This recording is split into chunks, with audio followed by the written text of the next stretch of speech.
In this world, there's two kinds of people, my friend. Those with loaded guns and those who dig. Broadcasting from a Montana wilderness fortress at the headwaters of the Missouri, this is Matt Christiansen Live.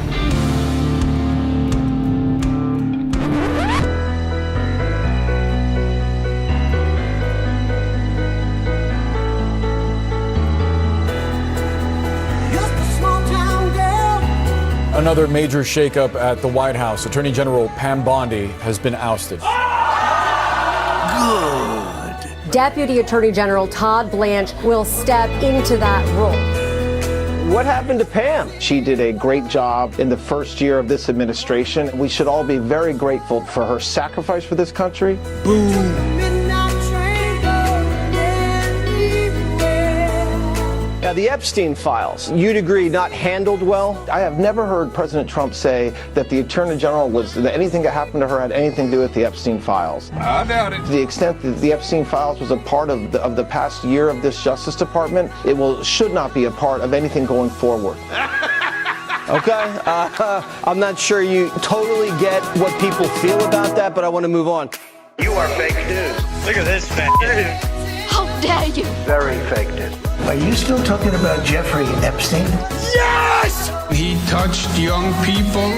Bingo. I've become friends with school shooters. Bad. All right, America, go to the YouTube right now. Skag free, whoever he is. Duct tape all over the place. It's a disgrace. 5, 4, 3. I can't do it. We'll do it live. We'll do it live! Fuck it, we'll do it live!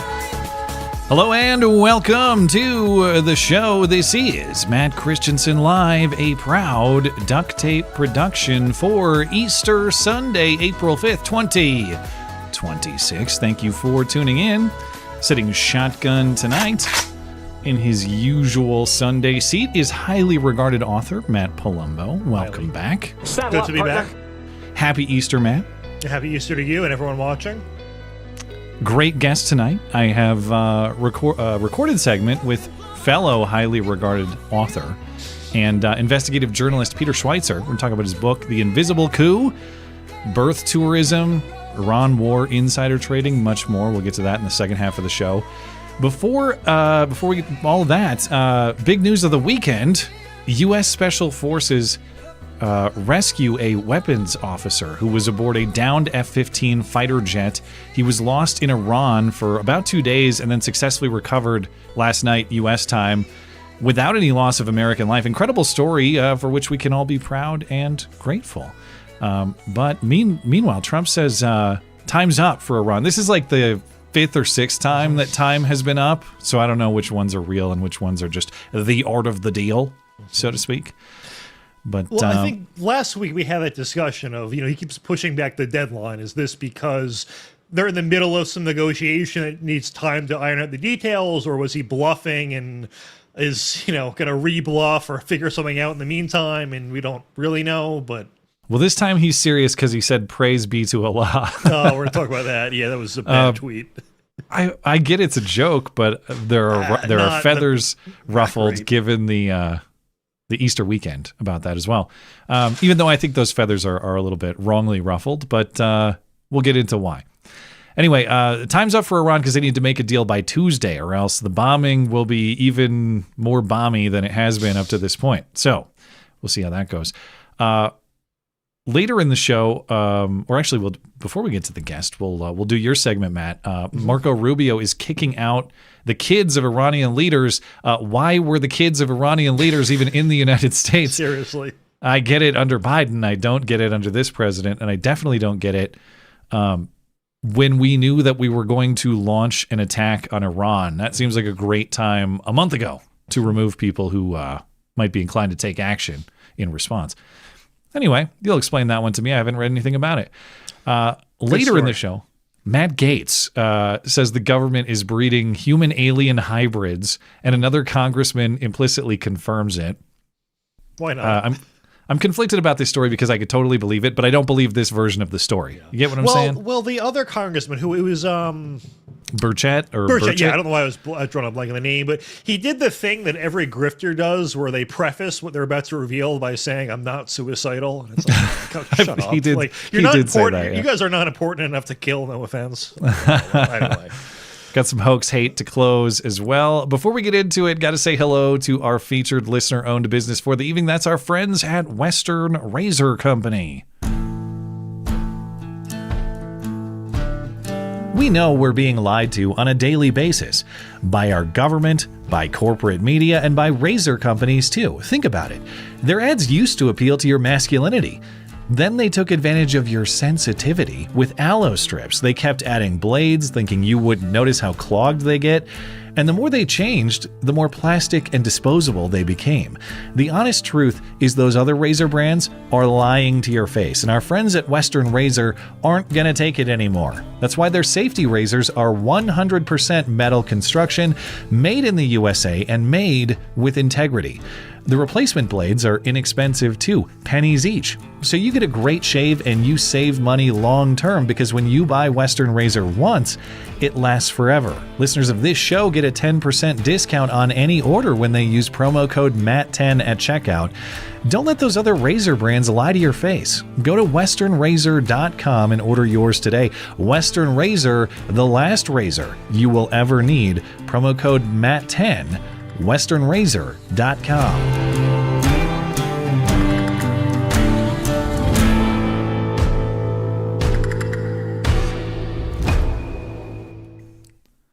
Find all the information on all our special offers at mattchristiansenmedia.com/deals. Deals by listeners for listeners. All right, top story of the weekend. America, fuck yeah!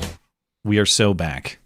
Or at least there's something hopefully everybody can feel great about, even though many will find ways to say it's terrible. In fact, many have already found ways to say it's terrible on X over the weekend, or try to downplay it, try to discredit it, I understand, if you're opposed to the war in principle, you'd prefer if people, our service members, are not at risk. In general, I get that perspective, but there's a certain segment that almost seems like they are hoping for bad things to happen so that they can be right about the war. You get what I'm saying? I saw someone say, like, when we found the pilot, like, I wish Iran found them, and someone said, like, one of the funniest responses was like, I disagree as an American, but I agree as an edgelord, or something like that. Okay. Well, late last night, U.S. time, U.S. Special Forces rescued the missing crew member of an F-15 fighter jet that was shot down on Friday over southwestern Iran. Posting this morning, Trump said the U.S. military, quote, pulled off one of the most daring search and rescue operations in our history. The officer is now safe and sound. Trump added that he had been seriously wounded. He is expected to recover, though. Now, there were two crew members aboard this F-15 fighter jet. They both ejected from the plane. The first was already rescued by U.S. forces on Friday when the plane went down. Second crew member is this weapons system officer, or WIZO, as they call them. I don't know everything about how these fighter jets are run. I've only seen Top Gun, okay? That's as close as I've been to understanding how these things work. I saw the sequel, too. The sequel was all right. So I don't understand the technicals, but I gather this is the guy that handles the guns. This is the guy who was missing. Iran says the jet was shot down by Iranian air defense systems. That's how this happened. So as far as the timeline of what actually happened here, in the early hours Friday local time, Iran time, this F-15 is shot down over southwestern Iran. You can see the approximate location there on the map. This is a very mountainous region. And as I mentioned, the first crew member was rescued shortly after the ejection on Friday. The second crew member, this WIZO, was in the mountains Friday and Saturday, reportedly evading Iranian forces trying to capture him. Now, I've seen conflicting bits of information on just how much he moved. We do know that he moved a fairly significant amount. He's hurt, but not so hurt that he can't move himself and evade capture. The full extent of his injuries, I haven't seen reported, Matt. I don't know if you've seen information on that, but it seems like there's a lot of people on X just throwing stuff out. Here's the full timeline of events and the full extent of the facts before they've actually been verified. So I don't really know what to believe. Yeah, I mean, my takeaway, obviously it's awesome that we were able to pull this off, regardless of whether or not you think we should be there in the first place. And it also says a lot about how poor Iran's military capabilities are, that they could not get this guy, within the time he was there, despite him being stranded. So, it doesn't really look great for them. It is weird, though. You were hinting on this earlier. On social media, there's this effort, which I assume is from Iranian propaganda or other third worldist accounts, to try to make it seem like they're winning. And there's no way in hell that is even 1% true. You don't lose your entire leadership and then claim victory. It's bizarre. Yeah. Well, according to the New York Times, the guy did move away from the wreckage. He hid on higher ground while signaling for assistance. So he has some kind of emergency beacon. He's periodically hitting this emergency beacon. The CIA was monitoring him the whole time, and eventually made this move to rescue him. In fact, there were a couple different attempts at rescue. He had a handgun as his only defense. So this... I know we don't have all the information yet. More will come out, but this sounds like something straight out of a Call of Duty campaign or something. It's going to be a great movie one day. I'm sure the Hollywood executives are already salivating. Except for it's going to be under Obama or Biden, and they're gonna take their creative liberties to not make this some kind of Trump success or something. Of course. Anyway, I mentioned that I saw this report. This is in the Daily Mail, and of course the Daily Mail had their own goofiness today that we'll get into. Oh, this was so stupid. But they deleted their tweet about this, by the way. I think they stealth deleted or edited the story, because I had it saved and they've changed it. The links are all broken now. But this guy this Wizzo who ejected from the plane, was out there for a couple days, is now rescued. According to the reporting in the Daily Mail, he's a colonel by rank, injured but mobile, trekked 70 miles and climbed 7,000 feet where he activated this beacon. Okay. Now, I've seen the map, or at least what's claimed to be a visual representation, as we saw. Where was that? That was the tweet deleted. Yeah, maybe the source was bogus. But what I've seen, the claim is that the guy actually landed somewhere in a valley or lower ground, gained this ridge line that's maybe some 7,000 feet elevation gain. And according to that report, covered 70 miles over 2 days. Now if he's injured, he's not that injured, because walking flat ground 70 miles in 2 days is actually an incredible physical feat. So I'm a little bit skeptical of the claim of 70 miles. However, when your survival depends on it, you can do incredible things. Maybe it's something like that. I know, I feel like the average walking pace is 2.5, 3 miles an hour. That's in mountainous terrain. That's but very in mountainous good terrain, pace. obviously, be lower, and he's got gear and all that. So it is an incredible feat. I mean, and all he's got is a handgun to defend himself. So whatever happened, it's something like that. We'll see if the 70 miles is a true claim or if that's exaggeration. But whatever, it's not like if he covered 10, I'm less impressed. Okay. But the Daily Mail guy's angle was that he was trying to discredit it by saying it almost failed, but it didn't. So what's the point? Well, that's kind of the asterisk on the story, and that's why they deleted the tweet. What? But as they're as the military, the CIA, they're monitoring this guy. They know his location. They're looking for the best opportunity to rescue him. The CIA is spreading this deception campaign within Iran to distract Iranians, convince them that the U.S. has already recovered the guy, so that Iranian forces don't get to him first. He was recovered overnight. Again, injured but expected to recover. I haven't seen a definitive description of his injuries, but if the reports are true that he moved this much, I would think he's going to recover if he can actually move that much. So our propaganda campaign there is that, and then also your leader is a homosexual. Right. So that's what we're doing. I think that one's legit. I don't think that's it's legit. Yeah, I kind of. I don't know. My theory was it's like a very middle school rumor. And Operation Epic Fury is a name I would have come up with in middle school. So it's kind of conflating, thinking, all right, maybe it's the same people. Who knows? Yeah. But well, some other facts that were reported today: no deaths for U.S. personnel, no serious injuries either. Now, the Wizzo is injured. We do know that, but it's as far as this entire rescue operation, nobody was seriously hurt. That's an incredible feat. 2 U.S. transport planes intended to extract everyone became stranded. You had hundreds of special operations guys. I saw reported earlier they're SEAL Team 6 guys, so the same crew generally that got Bin Laden, even though I'm a Bin Laden truther, so I don't know that I buy the official narrative on that story. But allegedly, I don't know either. How do we not have a photo? I saw the documentary. The one on Netflix. I think we talked about this. The Netflix show about which I'm sure is probably bullshit, but their presentation was convincing to me. Yeah, well, the whole thing. Rob O'Neill took credit for killing Bin Laden, and I know it's disputed between one and some other guy. And I know a Navy SEAL who told me he doesn't think Rob O'Neill really shot him. I don't know. It's kind of a mess, but. Well, he's the only go one ahead. talking. The rest of them true. sure have shut the hell up ever since. So anyway, do we think he's dead though? Bin Laden? Yeah. Or do we just think the account is has some? At this rate, he probably ran the CIA under Biden. At least I think we should check into still that. alive.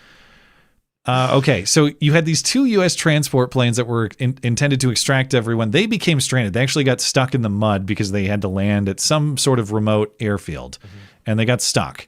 And so the commanders opted to destroy those planes rather than let the Iranians capture them. They brought in other planes, and they got the guys out of there. Okay. There were actually 2 raids or attempts at rescue. The second one was the successful one, obviously. That was during daylight hours. Lasted about 7 hours to get this done. Reportedly, at least according to Trump himself, Iranian forces were getting close at the time of extraction. And I'm proud to be an American. Just like Call of Duty, right in the nick of time, man. The clock is counting down, and they escaped as their aircraft are being filled with bullet holes from incoming fire. Will be in the movie. Not that I'm saying this isn't, but this is so movie script-like that part of me is like, all right, I am proud to be an American. That's awesome. But something seems too perfect. I don't know. He's our Ghost of Kiev. Okay, fair enough. Right, exactly. Yeah. Now, I wanted to talk about the Daily Mail tweet and story because they're also, it's not just the details that are coming out hour by hour right now. There are also invented details about what happened or what almost happened, like you were saying, Matt. The tweet from the Daily Mail earlier today, quote, Trump's daring extraction of U.S. airmen trapped in Iran almost failed and cost dozens of American lives. Now, even that phrasing, the almost is doing double work there. Yeah. Because they're not saying almost failed and almost cost dozens. It makes it sound like it did cost dozens of American lives, which of course it didn't. I understand they mean that it could the phrasing is awkward. But beyond even the way it's framed, the phrasing is a little bit suspect. Now, I read through the Daily Mail story. Again, this tweet is now deleted because it got ratioed aggressively, deservedly so. Yeah. Even the story itself, the link isn't working for me anymore. I think it has been rebranded as this one with a lot of photos and information in it. And even the story as it was written earlier did not say the nonsense. This is the map I was talking about earlier. Supposedly the location of the crash is here near the number 2 there. And then you see the little guy running to the top of this ridge line. So that distance of the guy running 2 to 4 is supposedly some 70 miles. Again, gaining 7,000 feet of elevation, which is, if you're a very fit person in completely good health, that's an incredible feat over 2 days. I don't know if there's enough hours in a day for that to be possible. It's I'm very, very impressed if the full claim there is true. That would be cool. But anyway, so the story itself was not branded the way the tweet was. It didn't have this like almost failed and everyone almost died thing. But as far as what was supposedly the almost failure in the story, again, it was those planes getting stuck in the mud and as told, advancing Iranian forces. These guys are under fire. They load up these other planes. They blow up the planes that were stuck, and they get out of there just in the nick of time. That's what they meant by almost fail. And there are some photos that demonstrate that. These are apparently photos of C-130 transport planes completely destroyed in this airfield where they were stuck in the mud. And commanders decided better to blow them up than let Iranians recover them. Well, it's interesting we knew to do that in this case, but when we left Afghanistan, we're like, all right, we got 10+ billion in weapons. Let's just leave them. Speaking of Call of Duty, I've seen that. You just plant the C4 on it and you hit the thumb button and it blows up. Why didn't we do that? Don't know. Anyway, now... You mentioned this. I just want to emphasize the point. For all this framing of like, well, it was almost a catastrophic American failure. And, well, we wouldn't have to do this heroic rescue if we weren't there in the first place. I'm skeptical of our role in Iran, like a lot of people are. However, I can be skeptical of our reasons for being there and also want my country to win and not want our military members to die and suffer and have bad things happen to them. So the truth, and again, with right to reserve my opinion, if it comes out that he only traveled 10 miles and only climbed 3,000 feet, the guy's a giant pussy, okay? Then it was all a joke. For nothing. The actual truth, like you said, was this is a major Iranian failure. To have that guy captured would be a huge win for Iran. That would be something they would love from a PR and propaganda perspective. This guy was in their country for 2 days. They couldn't do it. They couldn't capture him. They couldn't get him. Whether he's injured or not, the fact that they can't get this guy with that much of a head start on U.S. forces, who, at least for now, are not on the ground in Iran. They only have air superiority. Not that that is insignificant, but you would think that Iran, if they were a capable country that is indeed winning, would have ways to go get this guy. And they apparently did not. And it's not just that Iran wants him from a winning the PR war, in addition to the actual war perspective. Iran had issued a $60,000 reward for the capture of this guy. So there are all kinds of videos. I didn't prep them because I'm not. I've seen these videos. I don't know if they're authentic, so I didn't bother to prep them. But there are purported videos of traffic jams heading to this area because so many people are trying to go there. I don't know if they're going there trying to capture him, but there's incentive for anybody to get their ass up that mountainside, capture this guy who has only a handgun, bring him back and collect $60,000 for your country. So it's not just the political persuasion or incentive to go get it. It's not just the military incentive to go get it. It's anybody will be paid tens of thousands of dollars in cash if they go do it. And they couldn't do it. They couldn't get the guy who was in their own country. And that is an embarrassing defeat. Well, if it is true, his trek, I mean, it is obviously probably well beyond what 99.9% of people are capable of physically. So I'm very impressed. I'm impressed regardless. It could be half of that and it's still impressive. If it is as reported, this guy is unbelievable. So we'll see how much. Train him well. We'll see what more information comes out of it. But in the coming I guess days, it's ironic that they couldn't get this guy, and we're saying, like, you know, it shows how incapable they are, but then also we're covering the story in a little bit of how Soleimani's nieces have been living in this country, and we couldn't get them until 2 or 3 days ago. They should have been out there hoofing up the mountainside themselves going to get this guy. Yeah. Maybe they could try for the next one. Okay. We also have updates in the general state of the war. So, as I recall, Matt, correct me if I'm wrong. I've been very confused by the deadlines. I know we were joking about that at the top of the show, but I actually am confused about the timeline of the deadlines. Because last week we discussed it, I know, on the Sunday show. There was a deadline for tomorrow, April 6th. Iran better make a peace deal or we're gonna bomb your power plants. And I thought Trump canceled that deadline last week, but if he did, the deadline is now back on, and it's more on than ever, I guess. Because in a Truth Social post this morning, it wasn't just the announcement that we've rescued this Wizzo. It's also a renewal of the deadline. Trump said Tuesday will be Power Plant Day and Bridge Day. Bridge Day and Power Plant Day, all wrapped in one in Iran. There will be nothing like it. Open the fucking strait, you crazy bastards, or you'll be living in hell. Just watch. Praise be to Allah, President Donald Trump. Jeez. Happy Easter. Happy Easter indeed. What the fuck? I mean, I will be fair. When I saw gas prices today, I verbally said, open the fucking strait, you crazy bastard. So I get that part. I was quoting him, of course, but I get where he's coming from. Yeah. The praise be to Allah. Listen, the laziest form of political analysis is doing the whole imagine if someone on the other side said it and how you'd react routine.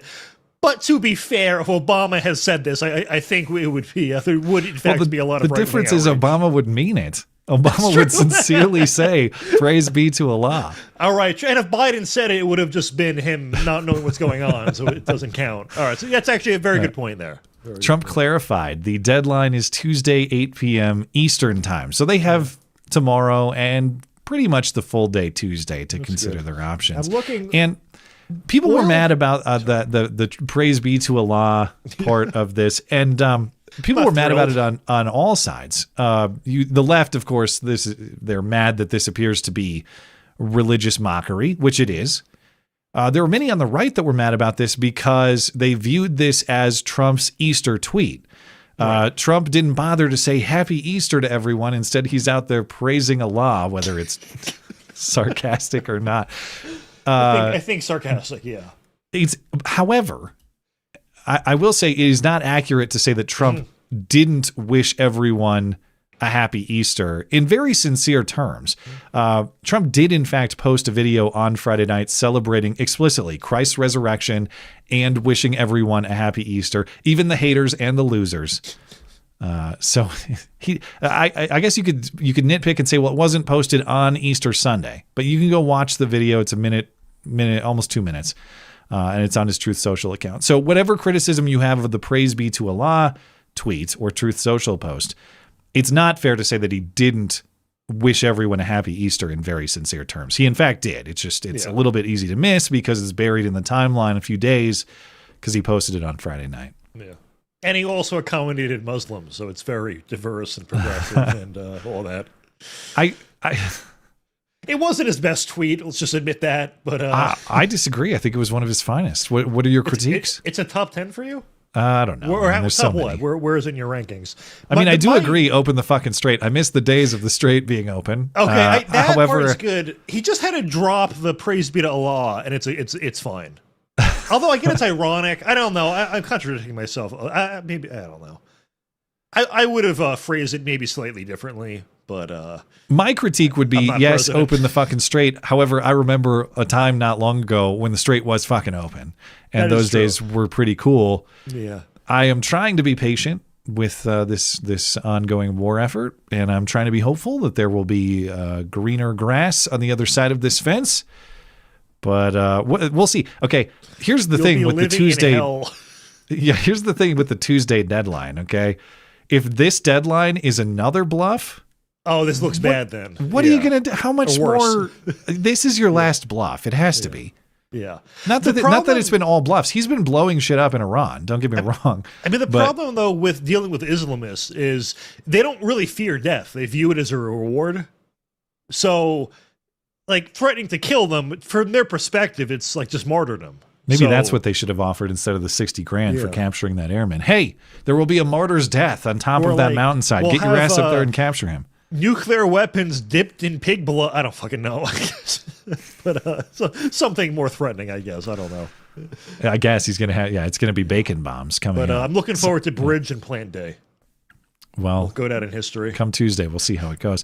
Now, also some new revelations as far as how the war is developing from Fox reporter Trey Yingst, who spoke to Trump for 15 minutes or so over the weekend.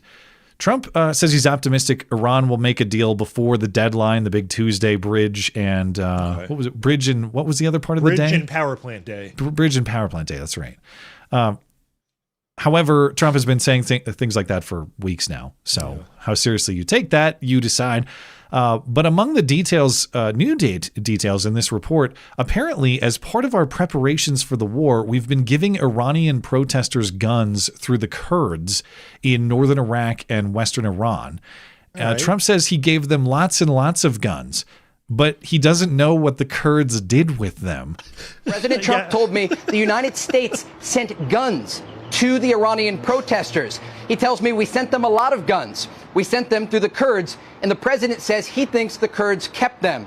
He went on to say we sent guns to the protesters, a lot of them. I want to make sure I got this correctly. Are you saying that the president told you that he sent guns, the U.S. government sent guns to the protesters via the Kurdish, that the Kurdish kept some of the guns? Correct. The president tells me that the United States sent guns to the Iranian protesters earlier this year. He says we sent them a lot of guns. We sent them through the Kurds, and he thinks that the Kurds kept them. Okay. Great. Arming the moderate rebels has always worked out. So it's going to work great. There are a lot of things about that make me nervous. And the Kurds, too, are communists, from what I understand. Like the ones some that have of rebel them. groups. Like the ones that fought ISIS, and they do deserve credit for it. But I remember when our military was taking photos with them after the defeat of ISIS, we made them put away their flags with communist iconography in the photos. So, I don't know if I necessarily want them to have more guns, but A reporter with something called the New Region, I don't know this outlet, but they claim to have spoken with representatives for several of these Kurdish groups, and they all say, what, guns? Who, us? No, we didn't get any guns. Now, you can interpret that a few ways. One, it could be complete bullshit if you don't believe the report. Number two, even if they did receive guns, given they don't want to make themselves targets, are they really going to say, why, yes, us as a minority rebel group in dangerous Iran, or at least nearby, we certainly received many weapons from the U.S. government. You're not going to confirm that report regardless, but there are several Kurdish groups quoted in here saying, we didn't get any guns. We don't even know what group Trump was talking about. I think some of them in here are labeled communist, to your point. The the Kurdistan Freedom Party, the Communist Party of Iran. So they must be some sort, are they like a rebel group? I don't know if they're Kurdish. They're mentioned in here. I don't know what their deal is, but there are some communists involved. Anyway, I'm inclined to believe that the story is true and that these guys just have practical reasons for denying it. But the story as described makes me nervous because even if we take it as Trump told it, we dumped off a bunch of weapons in Iran, or at least near Iran, and we don't know exactly who has them or what they will do with them. Trump said in that report, at least as characterized by this reporter, again, we don't have the audio of Trump saying it, so maybe this guy misunderstood or mischaracterized. But according to this guy, Trump said he thinks that the Kurds have the weapons. Not he knows, he thinks. Best guess. And I guess at some point we reach critical mass of U.S. supplied weapons all over the globe that whatever. 1,000, 10,000, 100,000 more U.S. manufactured and supplied guns out there in the world potentially available to terrorists. What's the difference, I guess? Okay. We're going to be arming another moderate group to be fighting them in about 20 years from now. We'll be covering it. Yeah. It's I know that many insist to me and others, and I know I have a very simplistic view of this, and my view has been I saw the Iraq movie, I saw the Afghanistan movie, I don't want sequels, and I know that those with more information will tell me that you can't compare Iran, you can't compare those, they're totally different. But when I see stories like this, like, oh, we sent them a bunch of guns, and I don't know, like maybe it'll work until our guys get killed with them, or until they end up somewhere else across the globe in the hands of people who want to do us harm. It's got a lot of the same elements. Again, it's not me saying that you guys are wrong, and it's definitely going to be the exact same thing that played out in Iraq or Afghanistan, but it's stories like that make me even more nervous as the weeks drag on. Yeah, I mean, it's totally justified, and I was... when this first happened, I was more on board with the leadership decapitation and said, we'll kind of have to wait and see if this is going to be an extended thing. And not every conflict is the same as Iraq and Afghanistan. And it's looking more like could be in that direction, unfortunately. We'll see. I remain open. We'll see how Tuesday goes. Okay, Tuesday's the big day. So Bridge Day, baby. Until I see Bridge Day and Power Plant Day, I will not panic. Okay, you got anything else to say about Iran? Otherwise, we will get into Miss Bondi. Well, I was going to say, what Trump is threatening is obviously extremely high stakes, and it could just be that he is hoping that, it's not necessarily something he wants to do to Iran, but does have to follow through on a threat and is giving extra time. He wants to do it. He seems to be enjoying himself. You think he wants to? All right. Well, Tuesday is Judgment Day. Yeah, we'll wait and see. Sorry, I interrupted your point. I do it all. It's whatever. Right. It's fine. Sorry, I forgive you. The banter consumed it. All right. Well, let's get into the other big news. Not of the weekend, but later in the week. I think this happened Thursday morning. She's out. The tenure only lasted 14 or so months. Some would say it was 14 or so months too long. But we will remember Pam Bondi as Attorney General of the United States. The DOJ may be releasing the list of Jeffrey Epstein's clients. Will that really happen? It's sitting on my desk right now. A truckload of evidence arrived. It's now in the possession of the FBI. The answer to my question, how many of Epstein's co-conspirators has she indicted, is 0. The Dow right now is over. The Dow is over $50,000. I don't know why you're laughing. You're a great stock trader, as I hear, Raskin. The Dow is over 50,000 right now. Come and get me, Pam Bondi, you fucking traitorous bitch. At least she did arrest that guy. I will give her that. That was maybe her main accomplishment, was getting that dude off the streets of Minneapolis. She had like a Jim Cramer effect, though, on the stock market, though. It's never touched 50,000 again since It was pretty much there. Yeah, that was it. And that was the peak. All of March, it's been down, down, down since then. Yeah. Owned by Jerry Nadler is a rare distinction, too. Now, I understand. If you listen to it in full context, I clip it for effect to be fair to Pam Bondi, because you hear that and you think, well, what the hell does the Dow or stock market performance have to do with the Epstein files release? Nothing. In fact, one is your job and the other is merely like a tangential effect of the administration that you work for at best. If you listen to the full thing, she says the whole Epstein thing is an intended distraction or accusation to distract from the fact that this country is succeeding so massively, including the Dow. The Dow is at 50,000. Yeah. So the Epstein files became a distraction because of her. Correct. In that, if she had never acted as if the evidence was all right out in front of her, ready to be released, and instead said, hey, we reviewed it, and you know what? It wasn't this whole crazy thing we all thought it was.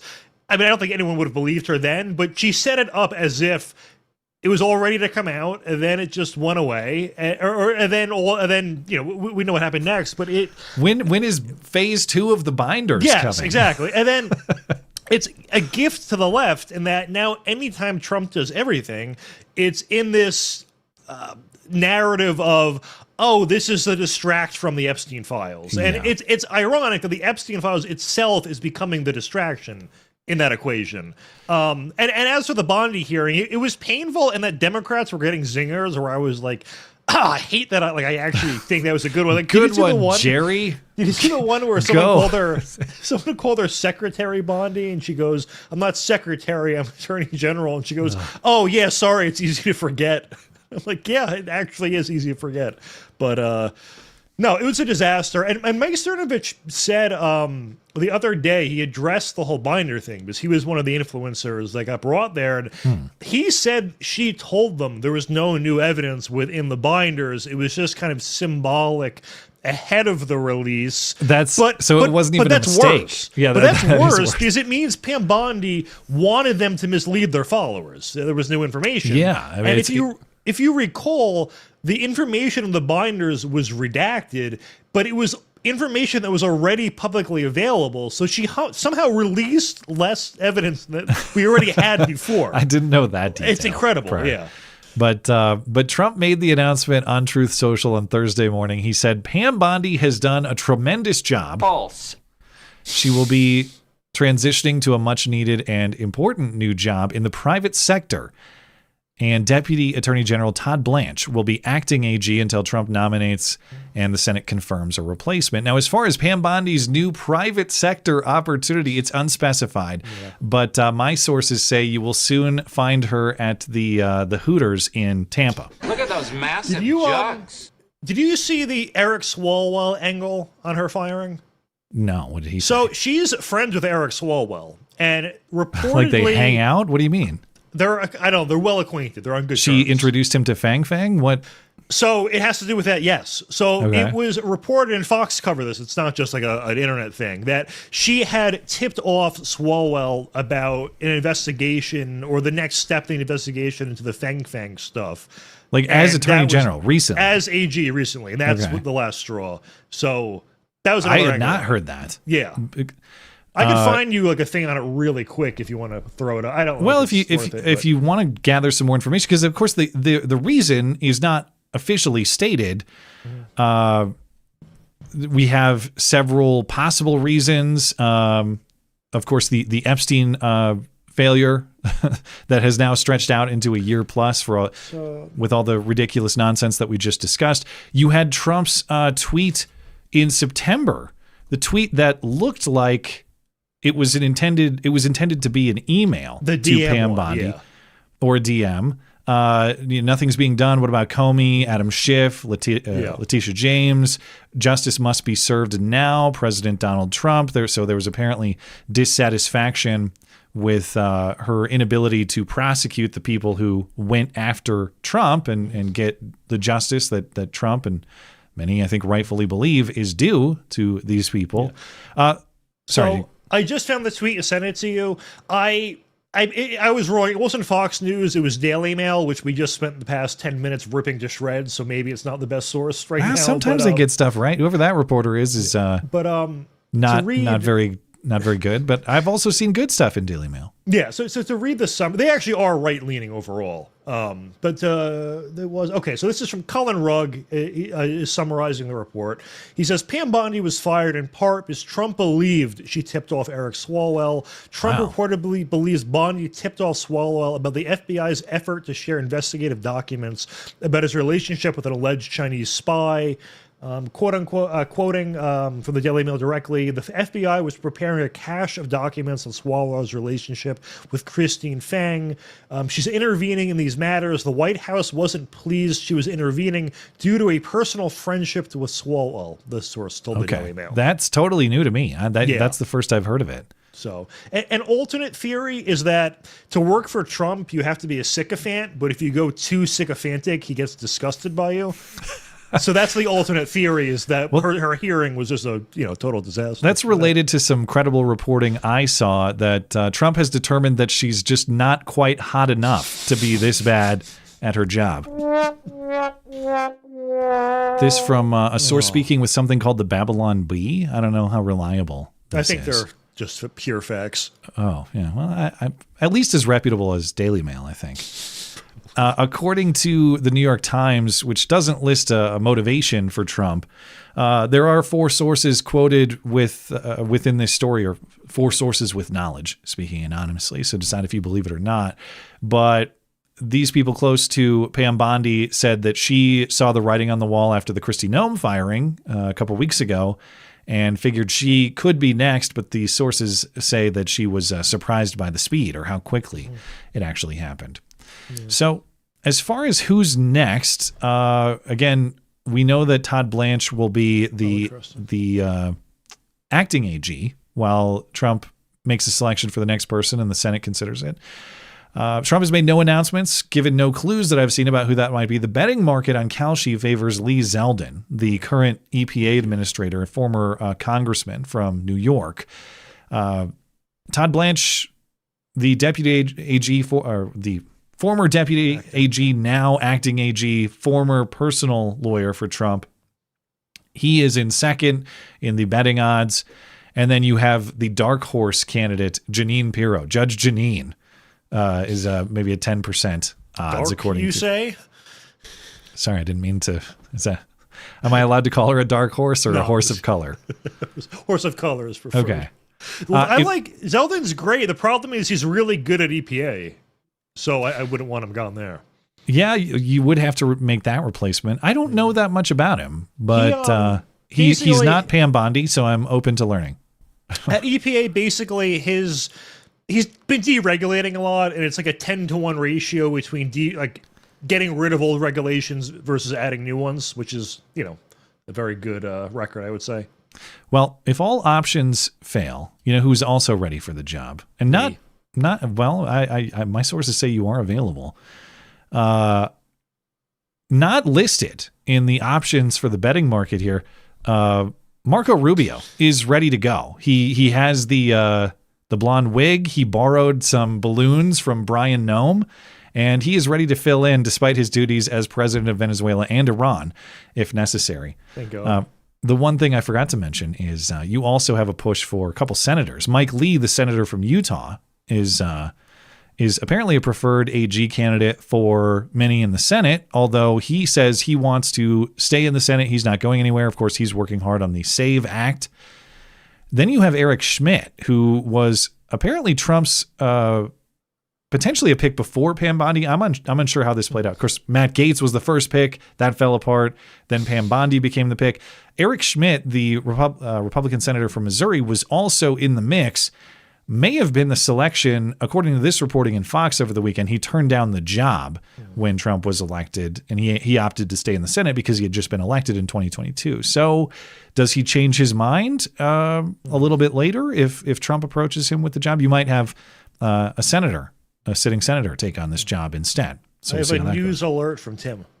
He that? says the White House has denied the Daily Mail's report that she was fired for tipping off Swalwell. A spokesperson for Swalwell has also denied he was given any insight about an investigation.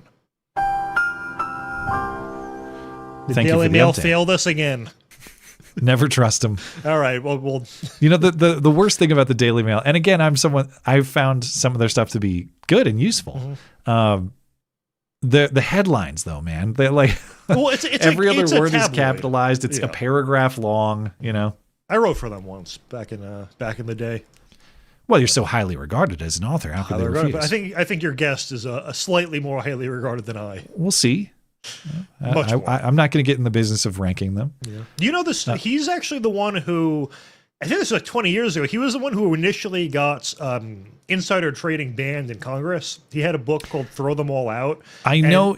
We got into that a little bit because he has some new findings on Iran war insider trading. It's actually, I think it's happened more than once or twice. Congress banned insider trading, and then they like stealth repeal it through other legislation, or it just never gets prosecuted, and then hope no one notices, and then or don't prosecute it. But the Iran insider trading stuff will be interesting because obviously I have not seen the interview yet. We'll get to that in a little bit here, but in the meantime, we now have acting Attorney General Todd Blanche. I believe it was effective immediately, right? Pam Bondi's gone now, and Todd Blanche is your Attorney General for the moment. Yeah. Blanche was Bondi's deputy, so you could assume some level of continuity there. Of course, it's unlikely in general as acting AG that he's going to change anything significantly while in the job. You're not going to make any major moves that the next guy then has to adopt as a term of his job. At least I wouldn't think so. But Todd Blanche now has the unfortunate task of defending Pam Bondi's Epstein record. Are you still talking about Jeffrey Epstein? And he could just say the whole thing was botched. But instead, he's trying to defend it. On Fox News on Thursday, Jesse Waters pressed Todd Blanche on the handling of the Epstein files. And Blanche insisted that is not why Pam Bondi was fired. So it's not Eric Swalwell, and it's not the handling of the Epstein files. We're checking everything off the list of potentials. He says now the Justice Department has done everything they can. It's time to move on. The Epstein files should not be discussed any further. Now, the Epstein files, you'd agree, not handled well? And I don't, first of all, I have never heard President Trump say that the Attorney General that anything that happened to her had anything to do with the Epstein files. The Attorney General, Bondi, and I appeared in front of Congress voluntarily a couple weeks ago to answer any questions they had. We have made every single congressman, senator available to come and see any document, redacted, unredacted, that they want. And so I think that to the extent that the Epstein files was a part of the past year of this Justice Department, it should not be a part of anything going forward. Okay, well, I mean, you've combed through these files, right? Who was Epstein spying for? Look, everything. I don't know that he was spying for anybody. Nobody's ever said that. No? You don't think he might have been a spy for a foreign country? I have no idea if he was a spy. All I know is that we don't have any evidence in the Epstein files that the FBI collected over 15 years that suggests that, Jesse. No matter how much criticism people want to make about the Epstein files, that is indisputable. It's undisputable that nobody talked about the Epstein files for 4 years during Biden. 4 years. And so when President Trump said, let's release the Epstein files, and the law was passed that allowed us to legally do it, we did it. Okay, I'm not sure you totally get what people feel about that, but I want to move on. Okay, of course he is correct that nobody cared about the Epstein files under Biden. Correct. For that the entirety of those 4 years. Not nobody, but certainly Democrats didn't. And I don't believe, nobody should believe that Democrats actually care about the Epstein files. No. If they did, they would have been moving for the release of these files when they had the power to do it. They didn't. They care about the weapon. He's not wrong about that. That's perfectly valid. However, it's also true that Donald Trump himself said he would release the Epstein files. It'd be overstatement to say he campaigned on it. But if you look back at the history, when asked about it, he said he would do it. Okay. It wasn't a focal point of the stump speech, but he said he would do it a few different times. And then he kind of did through Pam Bondi with a lot of redactions and then a year of giant promises that weren't fully delivered. And Pam Bondi, of course, is, as you described, potentially the strategic mind behind all of that nonsense. Yeah. So what he's saying about Democrats is totally valid. I agree, but it's incomplete insofar as who created the hype here, or at least who fed the hype. And Pam Bondi's directly responsible for that. And I don't care what he says. You can't tell me that the Epstein files and Pam Bondi's botchery of it has nothing to do with her firing. Donald Trump, I guarantee you, is very pissed off at the political problem and the political distraction it has become. And I don't say that to minimize it. It's an important thing. We do need to know the truth of the matter. Yeah. But it's also true that it has become a political weapon for his opposition because of the botched handling. And by the way, you want to talk about how nobody's done more on Epstein. Okay, they've released more information than was previously released. You have to acknowledge that. However, the other part of the criticism is, where are the prosecutions, man? It's not just that the prosecutions of the people who mistreated Trump with lawfare aren't there. The prosecutions, we're supposed to believe, as far as the Epstein files are concerned, that Jeffrey Epstein was charged with sex trafficking minors. He killed himself in prison. Ghislaine Maxwell is convicted of sex trafficking minors to nobody, just to satisfy the sexual appetites of Jeffrey Epstein himself. Given the associations of this person, the network of this person, how many people he seems to know at something of a close level, nobody really believes that. And so for Todd Blanche to say that everything has been done, there's just no way that there aren't other people who committed crimes related to Jeffrey Epstein. Nobody believes that. And that's what Jesse Waters is getting at. So, like when Nancy Mace was walking out of that closed door hearing crying because of what she learned about the Epstein stuff, like, can we get any follow-up? Like, did we get names of the victims? Like, do we know who these people are? Like, that's Nancy Mace the actress. I can't believe that. I assume that was just performative, that she was going to do that regardless. But yeah, and I'm torn on how they handled it. In that, yeah, it's great they just kind of dumped everything at once, because I don't really trust the mainstream media's filter on how they would report it. But it also has been like a feeding frenzy for kind of schizo online engagement bait accounts to link everyone. Like, they're doing this thing where, the Epstein files, as is being discussed, just means basically anyone that has ever been mentioned in the communications of Epstein. So if, God forbid, someone ever shared an episode of this show with Jeffrey Epstein, technically speaking, we would be in the Epstein files. But obviously that's not what people mean when they say in the Epstein files. Yeah. But there's been a ton of people that have been like named in it or caught up in it. There was like some educational software that Jeffrey Epstein paid for that then got protested for being in the Epstein files, when it was literally just like a receipt sent to his email that he downloaded an app, like crazy shit like that. Paid for as in like he purchased it as a consumer. I thought you meant he sponsored its development or something. Then I would have questions. Jeffrey Epstein created software for kids, you say? No, it was just like an app he bought on his phone or a computer program, got the emailed receipt, and then people were trying to link it. So but I guess that maybe you could just say that's going to happen no matter what. So well, and that's the frustrating thing about it, because of course the things are true simultaneously. It is true that there was massive injustice committed here, and nobody believes that it is limited only to Jeffrey Epstein and Ghislaine Maxwell. Mm-hmm. That is true.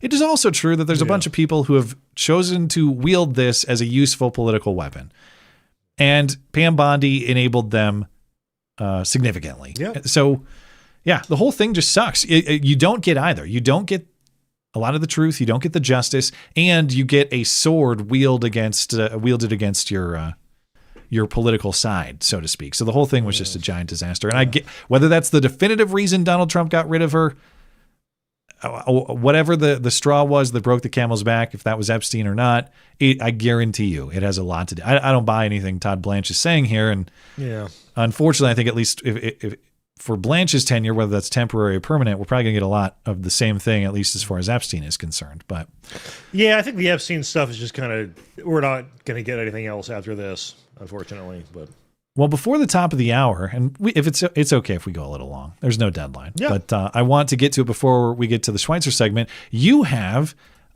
information on this story. I haven't followed it all, but we're kicking out the kids of Iranian leaders. What is when he's not serving as a blonde-haired AG? What is Marco Rubio doing? So, as people remember, in Trump's first term, he killed General Soleimani in Iran, and Trump kind of, I would say, sort of justified it after the fact, in that I don't think his name recognition was above a couple % before we killed him. And Trump's justification was things like he was the father of the roadside bomb and attributed hundreds of American deaths to it. And albeit it's, deaths with, I guess, a degree of separation or indirect deaths, but, you could reasonably say he was responsible. He has culpability in it. So, turns out his two members of his family have been living in the U.S. for a number of years, and they came here before Soleimani was killed, but then applied for visas or green cards under Joe Biden and were granted them. So just go to read from my notes. So his niece is named Hamida Soleimani Afshar. Soleimani's in the name, which you'd think maybe should raise a red flag, but apparently not. She is an Instagram hoe for some reason. So maybe this is just part of our humiliation strategy. It's your niece is a hoe, your leader's gay. This is kind of how we're attacking Iran. Yeah, now. It looks, whatever school this was, it looks like there was some Iranian bait in play. So anyway, Hamida entered the U.S. in 2015 on a tourist visa. She was granted asylum in 2019. This was before Soleimani's killing. And it's interesting that she was given asylum because, as I'm going to talk about in a bit, she openly supports the regime she was supposedly given asylum for, which is a bit bizarre. But yeah, she applies for a green card in 2021 under Biden, gets it.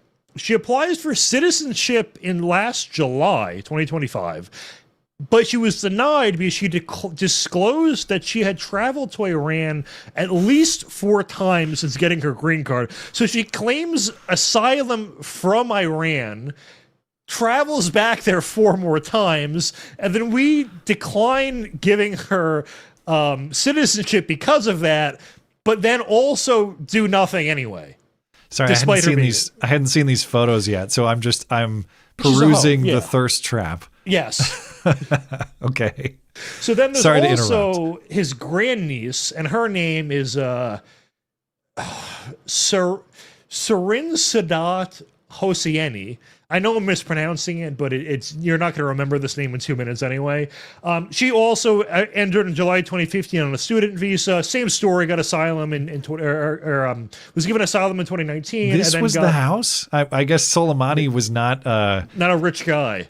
Either that or he believed in kicking his kids out of the nest. But she got for him. She got a green card in 2023. So according to the State Department, and this is where it's incredible, while living in the U.S., the first one promoted Iranian regime propaganda, celebrated attacks against American soldiers and military facilities in the Middle East, praised the new Iranian supreme leader, denounced America as the Great Satan, and voiced her unflinching support for the Iranian Revolutionary Guards, a designated terrorist organization. So I was wondering, has this ever happened before? Any parallel where we've taken in relatives of a radical? And I found examples where the answer is yes, but they were legitimate defections. So the aunt of Kim Jong-un and her husband defected to America in 1998. They were ideologically against the regime. The son of the co-founder of Hamas defected first to Israel and then to the U.S. His name is Mossab Hassan Youssef. He's basically the Palestinian version of Uncle Ruckus, if you've ever seen an interview with him. No, that's a reference I don't know. You don't know Uncle Ruckus from, no? Is that a movie? What is that? It's from, is that Boondock Saints? Well, then I would know it because I've reviewed that one, but I guess I just forgot. Yeah, anyway. He's the black guy who wishes he was white, but he's... I barely remember that movie. How have I forgotten? No, it's the TV show. It's not Boondock Saints. Boondock's the cartoon. Oh, Now I'm confused. Is that related to the movie or something different? It's not related to the movie at all. No. Oh, okay. No, it's a whole other. Uncle Rock's is Moondog, right? Yes. All right. I was making sure I wasn't confusing him with the Dave Chappelle character. They don't know what the fuck they're doing. Go on. But anyway, let me go back to my notes. Just 1 second. So under Biden, this was not exactly a one-off either. There were a number of other examples of people he let in that he should not have that ended up being terrorists. So just back in November, there was the National Guardsmen or people that were shot by that terrorist. He was welcomed in by Biden.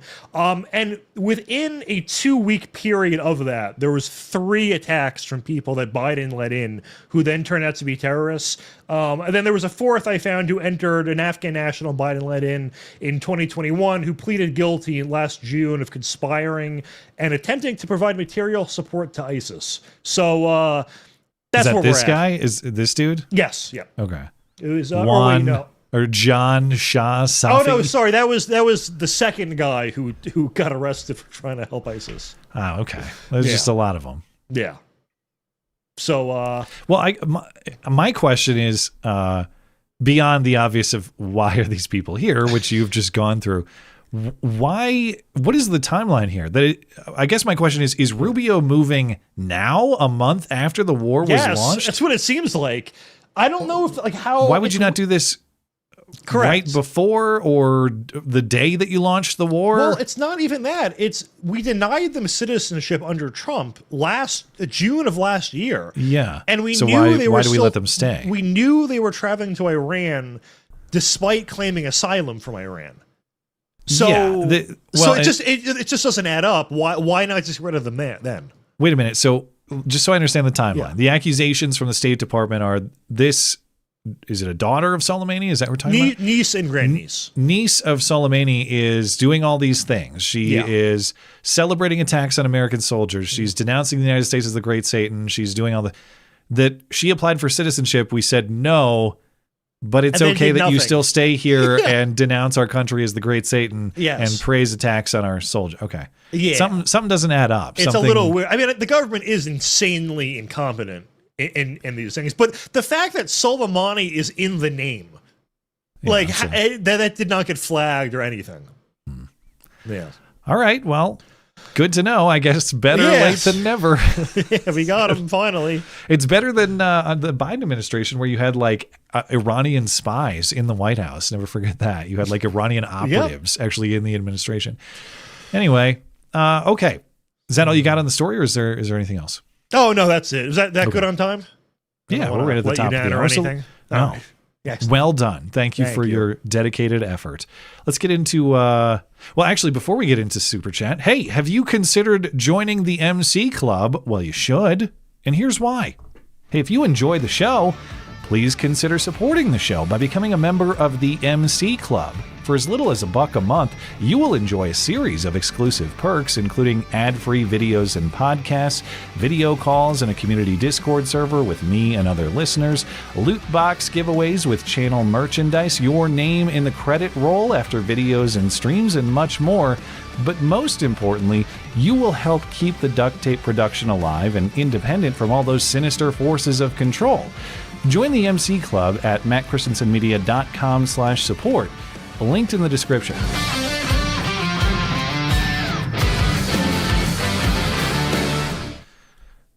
All right, time for some Super Chat. Jason Daly, I'm really happy Palumbo is the regular Sunday co-host. Highly regarded indeed. Consistent quality commentary, and I enjoy watching the Matts figure each other out more live week over week. It sounds appropriately lightly gay that we are figuring each other out. A little gay. Yeah. Every time the show's late, we get a little gayer. I'm rarely late, and the thing is, we were almost late this episode. It was my fault this time. Well, there was a little duct tape to deal with, but generally, I'm not a minute late. If I'm late, it's catastrophically late because something has gone very wrong. But knock on wood. We don't know who's responsible. Yeah, but we know someone is. We know it's not us. Duct tape all over the place. It's a disgrace. Thank you to Alec Baldwin for the inspiration in that life philosophy. Thank you, Jason. But someone in the chat says Palumbo sucks LMAO, so it's now 50-50. Oh, well, okay. Yeah. Well, we'll try to up the Approval's already down to an F. We'll try to up the Rotten Tomatoes rating. Joshy boy. Matt, not understanding that a pilot can only carry a pistol on his person in a tiny cockpit is low-key funny to me. I didn't say that, or which Matt? But I don't think anybody said that. I think he means you, but... Well, I didn't imply that he can have anything else. It's just the survival situation is that he just has a handgun. That's it, you know? Yeah. So I don't think I implied that there should be like a rifle or something. It's not that there should be anything else. It's that the situation is he is in a hostile country with no help other than his injured legs and a handgun, and he still did it, apparently. Catching strays from Joshy boy, jeez. I guess. Well, you know. As always, Joshy boy, where's my button? I had a "you're fired" button somewhere. Oh, here we go. You're fired. Yeah. VV says, hit the thumb button. What the hell is the thumb button? I don't know. Did I say that? Did I say something I about didn't get what that was referencing. No. Did I say that? Or, oh, you don't get what he's referencing? Yeah, the thumb button. I didn't know what you meant. Maybe or what he meant. Yeah. Maybe if I said it, I don't remember saying it, so I need the full context. Yeah. If he writes it in the chat, I'll read it. It could have been me though, because everything I operate from like my scene switching to my soundboard is all like thumb work. You're gonna have dexterous thumbs to do it. Careful how I phrase that too. Speaking of lightly gay. Anyway, Taker610, have a great effing Easter, you bastards. Well, first of all, happy Easter. Second of all, thank you for phrasing your Easter greeting roughly similar to the president's Easter greeting about crazy bastards and using the F word. I appreciate that. The thumb button on explosives, one comment says. Oh. We're talking about like go watch like Call of Duty when you chuck a C4 and detonate it. It's not like a button that you hold it like this and you hit it with your thumb. So it's like that. It's a thumb button. That's the thumb action. Yeah. The thumb action. Yeah. It's a technical term from Call of Duty. That's perfectly legitimate. Watch the animation and you'll see. Ryan Allen, this whole thing is a Zionist-run disaster. Tucker was right again. Weakest tweet ever. Well, listen, you can criticize the war, but I will not have that tweet criticized. I stand behind my enthusiastic support for that tweet, Ryan. No, it's very hard to be totally optimistic given the course of the last month. And given the whole thing in principle, again, given that this was something that not only many people voted for the president generally opposing, but what the president himself had spoken in general opposition to. I'm not going to get us into a big war in the Middle East. Right. I'm not going to get us into a war in Iran. Here we are. Whatever your definition of war is, we're now a month into it. This is something well beyond what happened in Venezuela. And maybe there is something great on the other side of it. I'm trying my best not to indulge in the panicking. But to be completely candid and sincere, it's very hard for me to be enthusiastic and excited about what's going on right now. Yeah, I'm worried. I'm not convinced that this is in our country's interest. I'm not convinced that this is the best course of action. I have a lot of fear that this is, again, another Middle Eastern conflict that we were told was going to be short and quick, and everybody's going to greet us as liberators, and then the Middle East is going to be peaceful from here on out, and lo and behold, it becomes a giant money suck, and it becomes dangerous for our military personnel, costly for our military personnel. I'm not going to tell you you're wrong if you're very, very worried about the general trajectory. And I appreciate your support for the show, Ryan. Trump says he prevented 8 wars, so maybe he can just now say he stopped 7. You can just net it out, you know? Yeah, it's how the math works out. Yeah, it's like I stopped a net 7 wars. Yeah. Lowbrow, your guy Lowbrow. Oh, yeah. He is risen. Blessed. Did you say like or fuck that guy? No, I like that guy. He's a big fan. He's a good guy. Understands how highly you are regarded, clearly. True. He is risen. Blessed Easter, Matt and chat. Well, God bless you. Happy Easter. Thank you for supporting the show. And thank you for including the chat. You know, the chat often gets maligned, sometimes by me, sometimes by us, sometimes by fellow chatters. But we appreciate the chat, and I appreciate you including them in your Easter greeting. Happy Easter. God bless you. Honest Joe Biden, happy Easter, that day when, the thing happened and we all ate chocolate. Can someone tell Iran to open the fucking strait? I went to the gas station yesterday and come on, man. Come on, man. It is getting painful. Yeah. Where it's gas like where you are, it's like 420-ish where I am. Regulars, that's like premium prices here, is like 4 and change. So I assume New Jersey's tax structure is a little bit steeper than Montana's. I don't know. I know we're close to refineries, so I think like that helps us. But yeah, the tax is definitely not ideal in Jersey. Joshy boy, Uncle Ruckus is actually white. He just had a skin disease that turned him black, according to the backstory. Yeah, but wasn't there an episode where he gets a DNA test and he finds out he's actually 102% black or something? I don't know who the hell this character is. I have to Google I'll send you clips on Twitter after that are funny after this. Okay, I recognize the image of the cartoon, but I don't know what the cartoon is. So he's a black guy who wants to be a white man.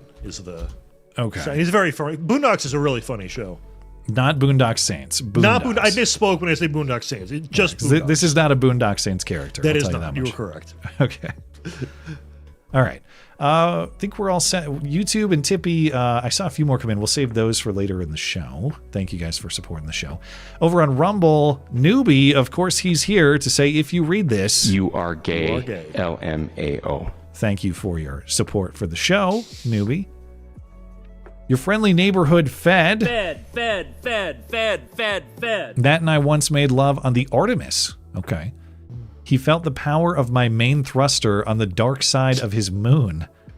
Luckily, his O-ring didn't rupture. But will it survive the impact of re-entry? Are you a homosexual? Thank you. Josh says I was wrong. There's a whole episode about his upbringing. Josh, he posted the episode in the chat. I'll watch it tomorrow. Thank you, friendly neighborhood Fed. Appreciate it. Luna Chick, first story reminds me of Behind Enemy Lines. Captain Scott O'Grady, who inspired the movie, was the commencement speaker at my college graduation. His speech was great. Happy Easter, everyone. Happy Easter, Luna Chick. Behind Enemy Lines, I confuse all these movies. Which one is that? Let me Google it. Also. That is the one. I don't know if I've seen this one. 2001. It's Owen Wilson and Gene Hackman tells the story of Lieutenant Chris Burnett, American naval flight officer shot down over Bosnia, uncovers a genocide during the Bosnian War. Okay. Is that a true story, or is that maybe have some liberties taken? I don't know. Okay. That's a movie I actually have not seen. All jokes aside, that's one I don't know. Thank you, Lunacek. I also have not seen very many movies as I should have, I feel like. Join the club. We should bring back the movie segment or something. Okay, as long as you do all the work. Well, we got to both watch a movie. How much fucking work is Dude, there? it is work. I'm telling you, it's work.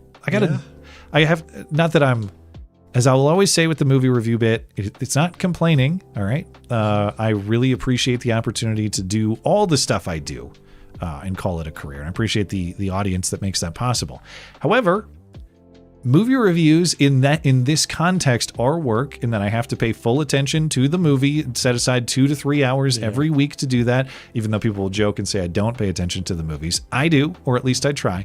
And then there's got to be organization of the thoughts, a write-up of it, a record of it. There's got to be prep put into that, just like anything else in the show. Right. I mean, I end up with, to do a movie review in the way I would say is proper, and I understand that people would say I've never done a proper movie review in my entire life.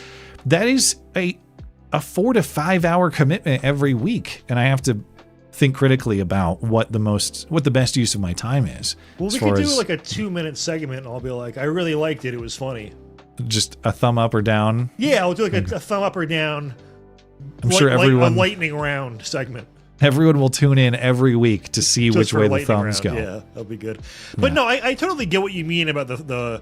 I know this sounds bad to say, but I think this is true of a lot of people, that the smartphone has broken our brains so much that when I'm watching a movie, I'm getting the urge in the back of my head, and I have to fight it to check to see what's going on Twitter. And I wish that was not true of me. But anyway. Yakko, 1977, I've seen some mockery online of the U.S. military for losing aircraft in the rescue of the two F-15 Airmen. Well, I've seen that too, and of course we didn't lose them. We opted to destroy them. Now they were stuck in the mud, but it's at a remote airfield where we didn't necessarily plan.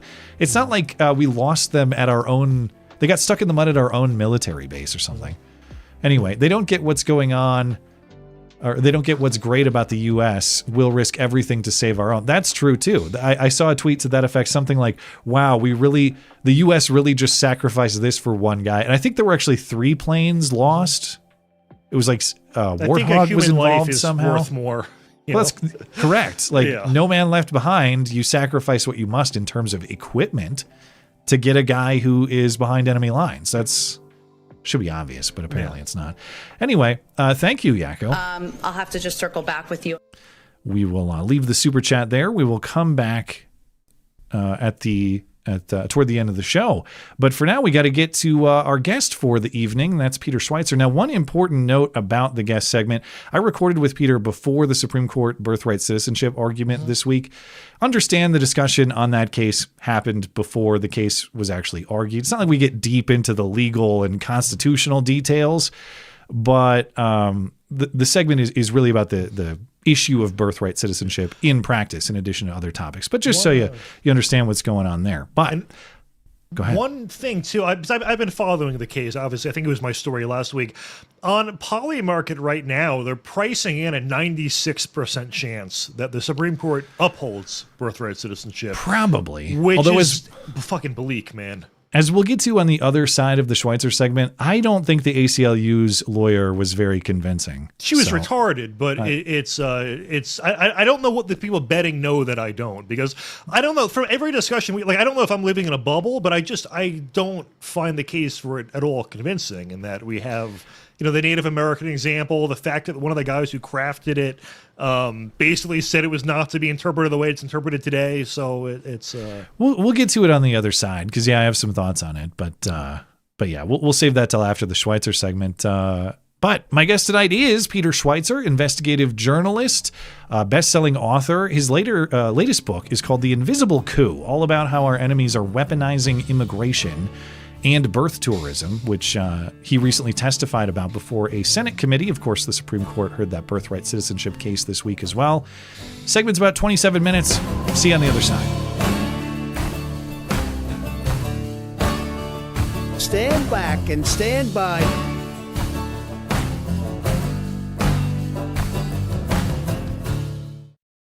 Thank you for the opportunity to testify today on the matter of profound national security and concerns about our sovereignty.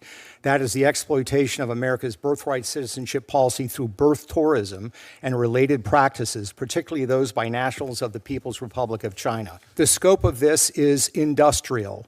In China alone, we have identified more than 1,000 birth tourism companies that are almost exclusively focused on the United States. If you do the math, if you look at the ramping up of this activity over the last 13 years, and you take the ballpark estimates, you are looking at roughly 1 million, quote unquote, U.S. citizens who are being raised in the People's Republic of China today.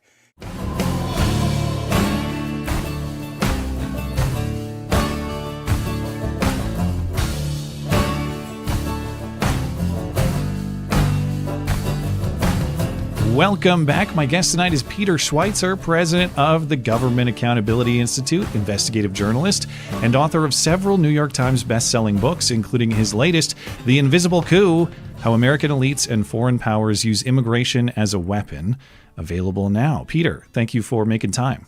Hey, thanks for having me. I'm looking forward to it.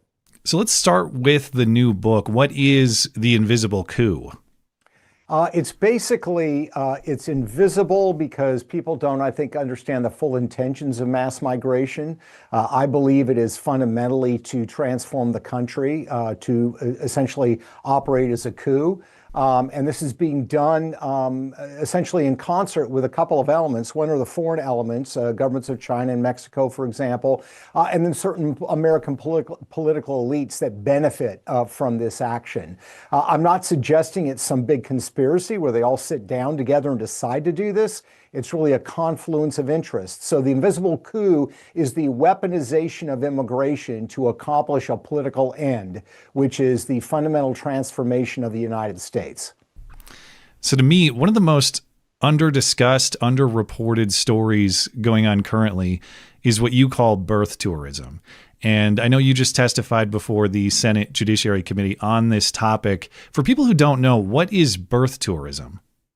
Yeah, it's a massive industry around the world, primarily in China. There's more than 1,000 companies in China that operate these services. And it's very simple. It is a pregnant woman. She could be a girlfriend. She could be a wife. Pregnant in China, the parents want a U.S. citizenship for their child. And according to some interpretations of the 14th Amendment, if you are born within the confines of the United States, you are granted automatic U.S. citizenship. What is particularly pernicious about this in the context of China is the Chinese Communist Party actually encourages people to do this. So what happens is high-ranking CCP official, a military officer, wife becomes pregnant. They hire a birth tourism firm that arranges for them to come to the United States, arranges the medical procedure to give birth, arranges for them to get that all-important birth certificate. They then fly the child back to China when they're old enough to fly in a matter of a couple of weeks, and they are raised in China. But the caveat is that when that child turns 18, they're a U.S. citizen. They're going to be able to vote in elections, donate to political campaigns, etc. And the problem here is the scale of this. Now, our government does not track birth tourism. We don't know how many people are getting birthright citizenship this way. But the Chinese government and Chinese research firms have reported on this and studied this. And they believe over the last 13 to 14 years, on average, every single year, roughly 100,000 Chinese babies have been born either in the United States or on U.S. territories like Saipan, where this strategy works. So we literally have 1 million, quote unquote, U.S. citizens that are being raised in communist China right now, and they're going to be starting to vote in a matter of a couple of years. And the political motive for doing this seems obvious, or it seems like it must be the case insofar as in China, surrogacy is banned. They don't do this domestically, and yet they're seeking it out here in the United States, which would imply a political motive directly. Can you think of any other reason besides obtaining U.S. citizenship that they would want to do this? Is it just that we're more technologically advanced? Or I guess I'm asking, are there innocent reasons that this could be happening?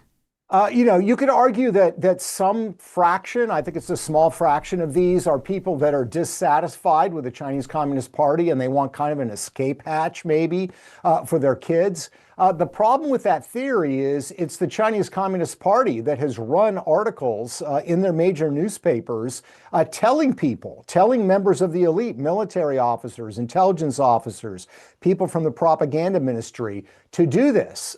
So the CCP is encouraging this.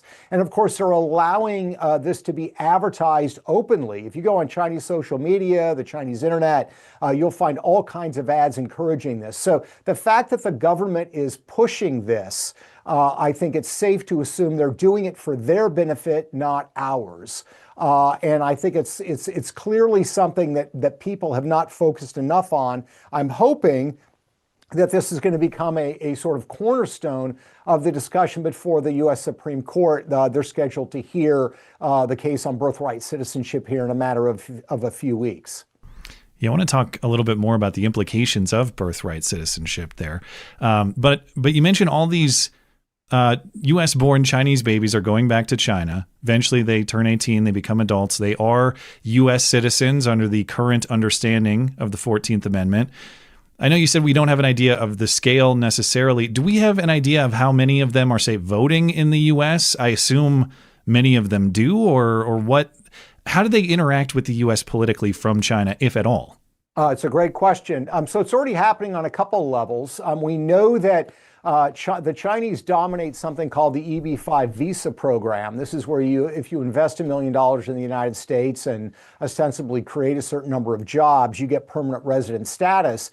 If you have permanent resident status in the United States, you can donate to American political campaigns legally. And we believe already tens of millions of dollars are being invested in campaigns right now by people that live in China.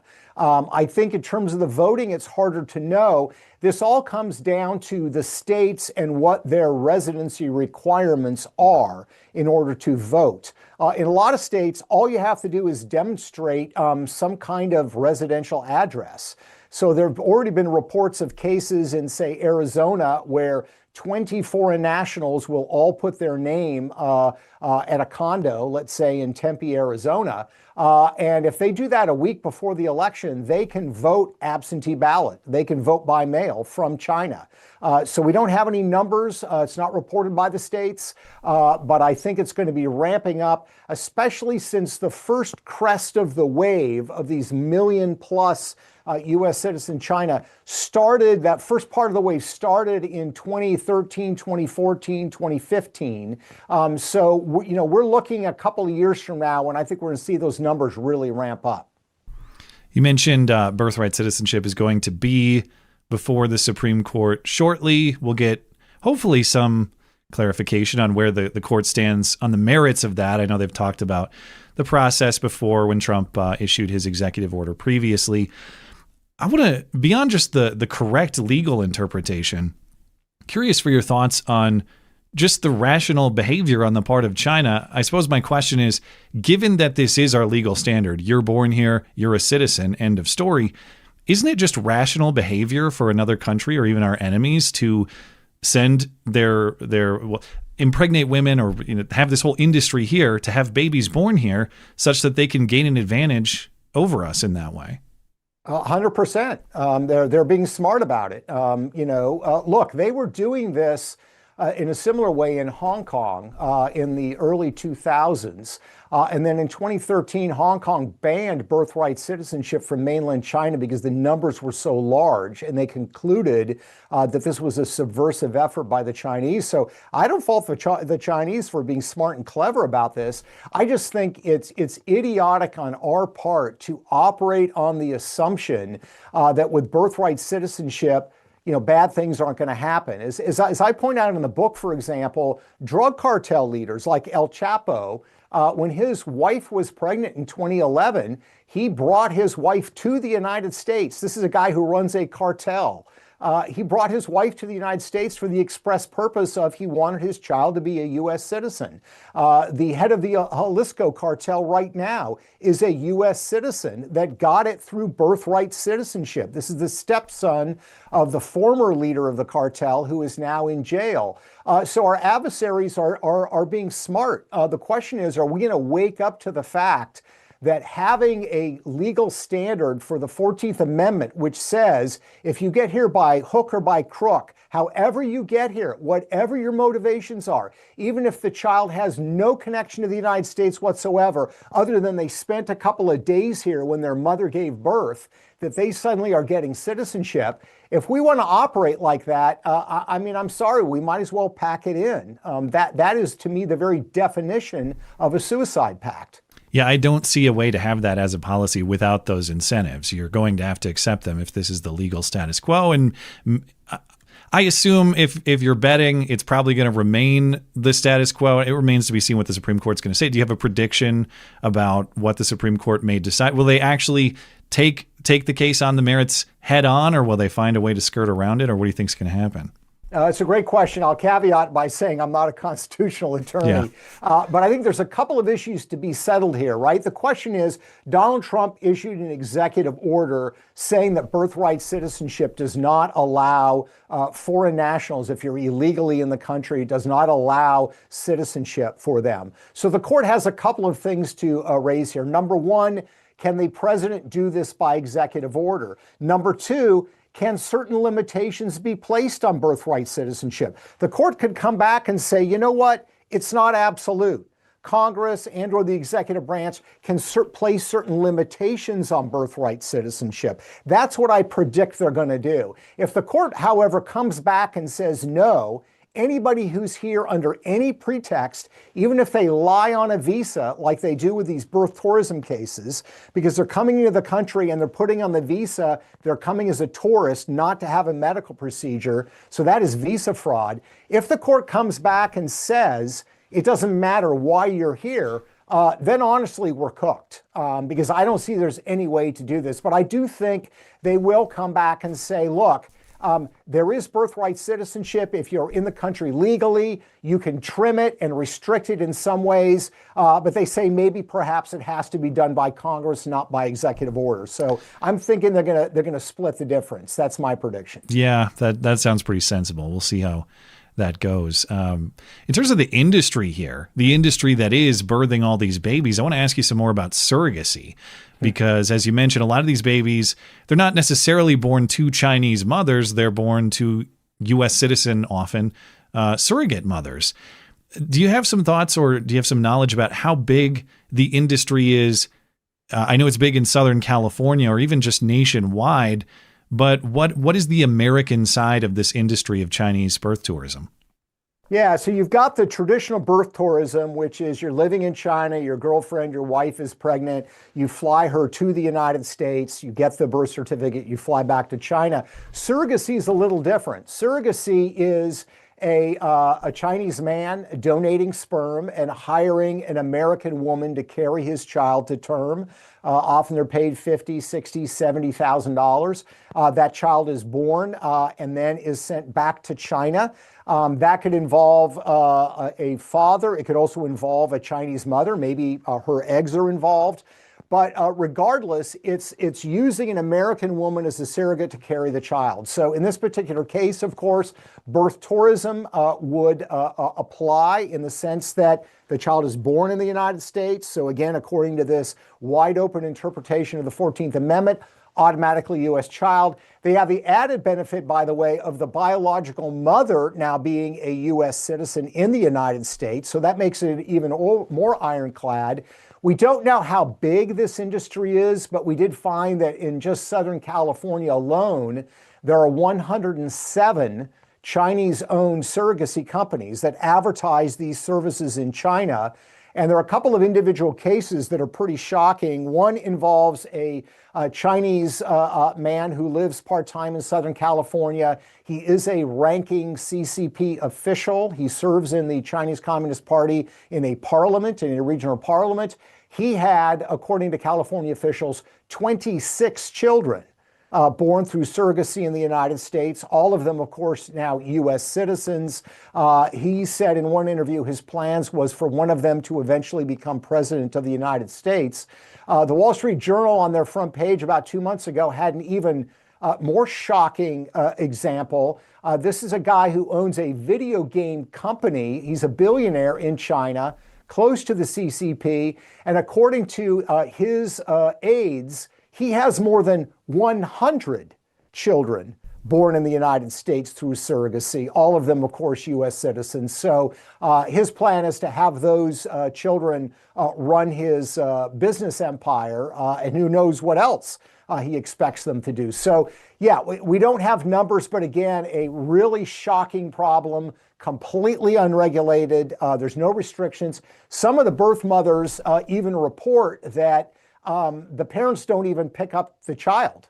A third party picks up the child and says, I'm now taking them back to China. So, God knows what's happening in those circumstances. Yeah, that Wall Street Journal story is how I learned about this stuff. I had not encountered it until then, and it was so shocking to me that I've been down the rabbit hole ever since. And of course, I appreciate your work on this story because, as I mentioned, it seems it's such a big deal for our adversaries to be abusing our country in this way and finding ways to farm citizens of our country in this way. And it just doesn't seem like it's discussed as much as it should be. So appreciate you looking into it. And wanted to ask you too, during your testimony before the Senate, you mentioned that the Obama and Biden administrations had told Customs and Border Patrol not to deny people entry for birth tourism. So what exactly did that policy look like? And has the policy changed under Trump at all? Yes, Trump has reversed that position. Obama did a couple of things. Number one, They said it was offensive to ask people coming to the United States, women who appear to be pregnant, it was offensive to ask them if they were pregnant and planning to give birth in the United States. So they were told not to ask them. He also extended the length of visas.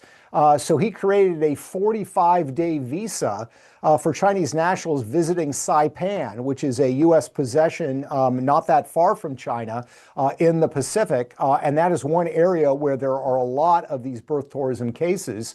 When Trump came into the office, he reduced the 45-day visa to a 14-day visa. So you can imagine that complicates things if you are pregnant, trying to time to know when exactly you should go to Saipan, it makes it a little bit more complicated. So Trump has taken some steps, but these changes highlight the problem, the inherent problem with the way that this operates, which is a president can come in and essentially tell Customs and Border Patrol people to ignore the law.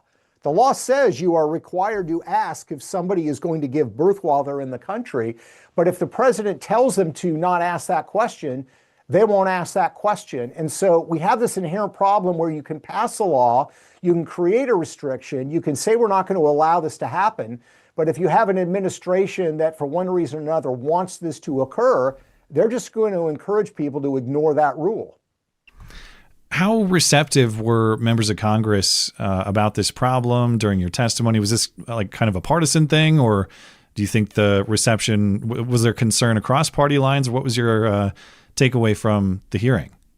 It was good. Republicans obviously very concerned. I would say the ranking member, Senator Welch from Vermont, also said he was very concerned by what I was reporting. So I think there is some bipartisan concern. I think the issue is on the 14th Amendment, Democrats are so frightened that there will be a broad ruling by the Supreme Court that it will severely damage their political base. One of the things I point out in the book is that the Democratic Party decided in the 1990s, essentially in the latter part of the Clinton years, that mass migration was a political winner for them. That the polling that they had done indicated that new citizens voted 85% for Democrats, that most migrants that come from the developing world are significantly to the political left of the average American on a whole host of issues. So their concern is that even if they think birth tourism is a bad thing, which I think some of them do, they're afraid that restrictions on the 14th Amendment is going to hurt them, damage them politically. So they are reluctantly to go that far down that road. Always follow the incentives. They point you in the right direction. Yeah. I want to switch to a different topic before we're out of time. And this is another thing I hear you talking about that I didn't have any knowledge of. I saw recently you were talking about insider trading related to the Iran war. Yeah. Now, I haven't heard anything about this. So can you catch me up on what the suspicion is here? Yeah, so I broke the story on congressional insider trading on the stock market back in 2011. So I'm always looking at issues where political insiders are trying to cash in on their knowledge. And the insider trading on the stock market, most people get and understand, and there's huge support for banning the practice of individual stock trading by members of Congress. The issue of cashing in on the Iran war goes not to the stock market, but to the prediction markets, Polymarket and Kalshi, for example. You can essentially bet on a whole host of things. Is Trump going to use a certain word in the State of the Union address? How many times is he going to use it? Is a certain political leader going to be overthrown? So there were predictions being made on military action against Iran. There were predictions being made on military actions against Venezuela. Excuse me. And the problem is that there were some people that made some particularly well-timed trades that are shocking, that stood to make a huge amounts of money. The first trades occurred when the initial military strikes happened several weeks ago. The second huge trades occurred earlier this week when Donald Trump announced that there was going to be a halt or a suspension of military operations that we were going to try to negotiate with the Iranian government. In both cases, 15 or 20 minutes before those announcements were made publicly, people made heavy leveraged bets that ended up to be correct. And what's interesting about these accounts is they didn't make a whole lot of other trades. They just made trades in this particular space. So of course the suspicion is this some insider? Is this somebody that knows an insider that was tipped off? The bottom line is I think we need a very thorough and deep investigation. We cannot have people cashing in, whether it's on the stock market or whether it's on these prediction markets. And just so people understand, when you say huge bets, the number here is $580 million. Okay, that's right. a fortune that that's probably bigger than the GDP of a lot of countries. I'm not going to ask you to make accusations against people or even name any particular people, but do you have any suspicions about who might be involved, even just the roles of people involved? Well, look, I mean, here's the thing, and I don't have a particular name in mind, but when you have people at senior levels of government, especially those that come from the world of finance, for example, the concern is always, are they talking to friends? And are those friends then making bets based on what they're being told? Excuse me, whether that government official knows that the trades are occurring or not, the fact that they're having those conversations create these opportunities. And even people that are already very wealthy sometimes just can't help it. The opportunity to make a killing is oftentimes overwhelming. So I think we need to begin with the people around the president. We also need to look at military officers, by the way, because military plans are being made. You could be somebody in the planning office at the Pentagon who is privy to either the commencing or the cessation of military operations. You could share that with a college classmate who's with a Wall Street trading firm. It could happen all kinds of different ways. I just can't believe how brazen that is, though. That number is just eye-popping. It's like if you were a person who got the tip, like, hey, just so you know, the Iran war thing's going to happen shortly, and maybe you got you got an extra little pile of money. $580 million is going to be noticed, though. This is not like, hey, I bet a little bit and I got a new car out of it or something nice. This is gigantic, life-changing money. So as far as I just so I understand what is known here, the number is public. The person who placed the bet is not, I take it. But how do we find that number? Is that public information, or where does that come from? Yeah, so some of that number that you're talking about was trading oil futures 15 minutes before. They're expecting a severe drop in the price of oil, which is, of course, what happened. So some of it's oil futures. Some of it was the prediction market saying that there's going to be a cessation of military operations. And some of it was betting that the S&P 500, the broader stock market, was going to go up. So it's in different markets. Okay. We know the numbers because those trades are public. We don't know the identities of the traders. We can get the names of those trading on the stock market. The predictions market is harder because Polymarket, for example, is not a U.S. company. It's offshore. So we could ask, the U.S. government could ask for who is the identity of the person that made certain trades. They could tell us to pound sand. So that's going to be a harder one to get to the bottom of. Okay, well, definitely see something to keep an eye on there. That someone's getting very rich off this information, it would appear. So is there anything that I didn't ask about either with the book or with birth tourism or the insider trading stuff here? Anything I didn't ask about that you think is important for people to understand? Well, I think we just need to understand, I'm the product of immigration. My parents immigrated from Europe in the 1960s. My mother was Swedish. My father was Swiss. I like immigration. I think we should have legal immigration. It needs to be controlled, and we need vetting. But we operate in a world where our adversaries have weaponized immigration, whether that's China, whether there's Mexico.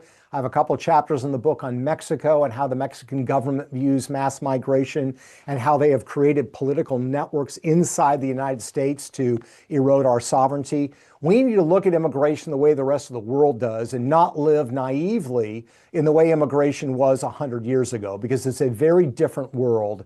And I think that's probably my biggest message. That's my guest, Peter Schweizer. You can find him at peterschweizer.com. You can find his latest book, The Invisible Coup, linked in the description as well. Peter, is there anything else you'd like to promote? No, you can just follow me on Twitter at Peter Schweizer, or you can tune into my podcast, thedrilldown.com. Well, thank you for your time. I appreciate it. Thanks for having me.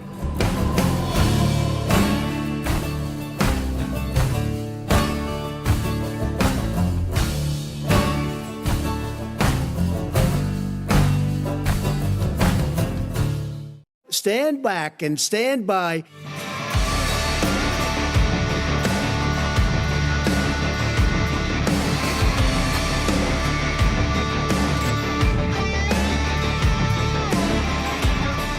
Thanks again to our guest, Peter Schweizer. Find his book, The Invisible Coup, his website, peterschweizer.com, and his podcast, The Drill Down, all linked in the description for you. I am embarrassed to admit, Matt, I forgot the most important question. How is it that the Clintons haven't killed him yet? Of course, he wrote Clinton Cash back in 2015. Yeah, I'd love to discuss that with him as well, but of course, more pressing issues currently. A friend of mine actually animated the comic book version of that book. I was looking at it while we were during the break there, and I didn't realize there was a graphic novel. Yeah, so you know the guy. All right. Yeah, Brett Smith. He worked for, I think it was either Marvel or DC for a while. He's worked with them, and then he did the Clinton Cash project. And then mysteriously, they stopped talking to him over there. Oh, so he got blacklisted over that book. Wait, blacklisted by the publisher? I think he was working for Marvel before he did the Clinton Cash book. Oh, okay. And then after that, any work with them just dried up completely. I see. Because of that. So, his prior career was okay. Yeah. But still very. He's very still with us guy. though. Clintons haven't killed him yet. No, he's still alive. I talked to him a few days ago. He's cool. Right. He's still alive and kicking. Any thoughts on birth tourism or the apparently massive insider trading related to the Iran war before we move on a little bit?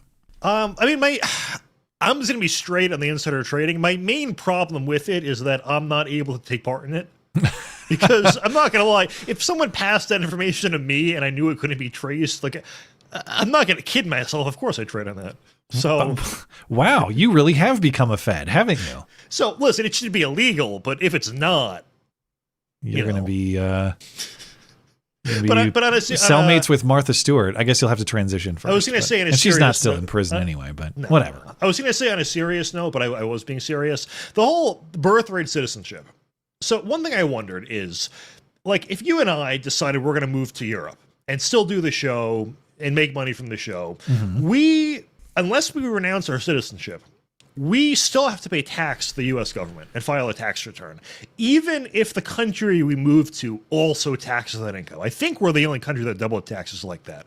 Okay. Now, these people who get birthright citizenship, if they go back to their real country for, let's say, 20 years, and I guess you wouldn't have worked, okay, say it's 30 years, they have some sort of work history, and then they decide to come to America. Do we demand tax returns for all those years and demand all that money back, or do we just let them in? I guess we should. I assume we just let him in that case. So it's another unfair, Got a lot of benefits to pay for. We need that money.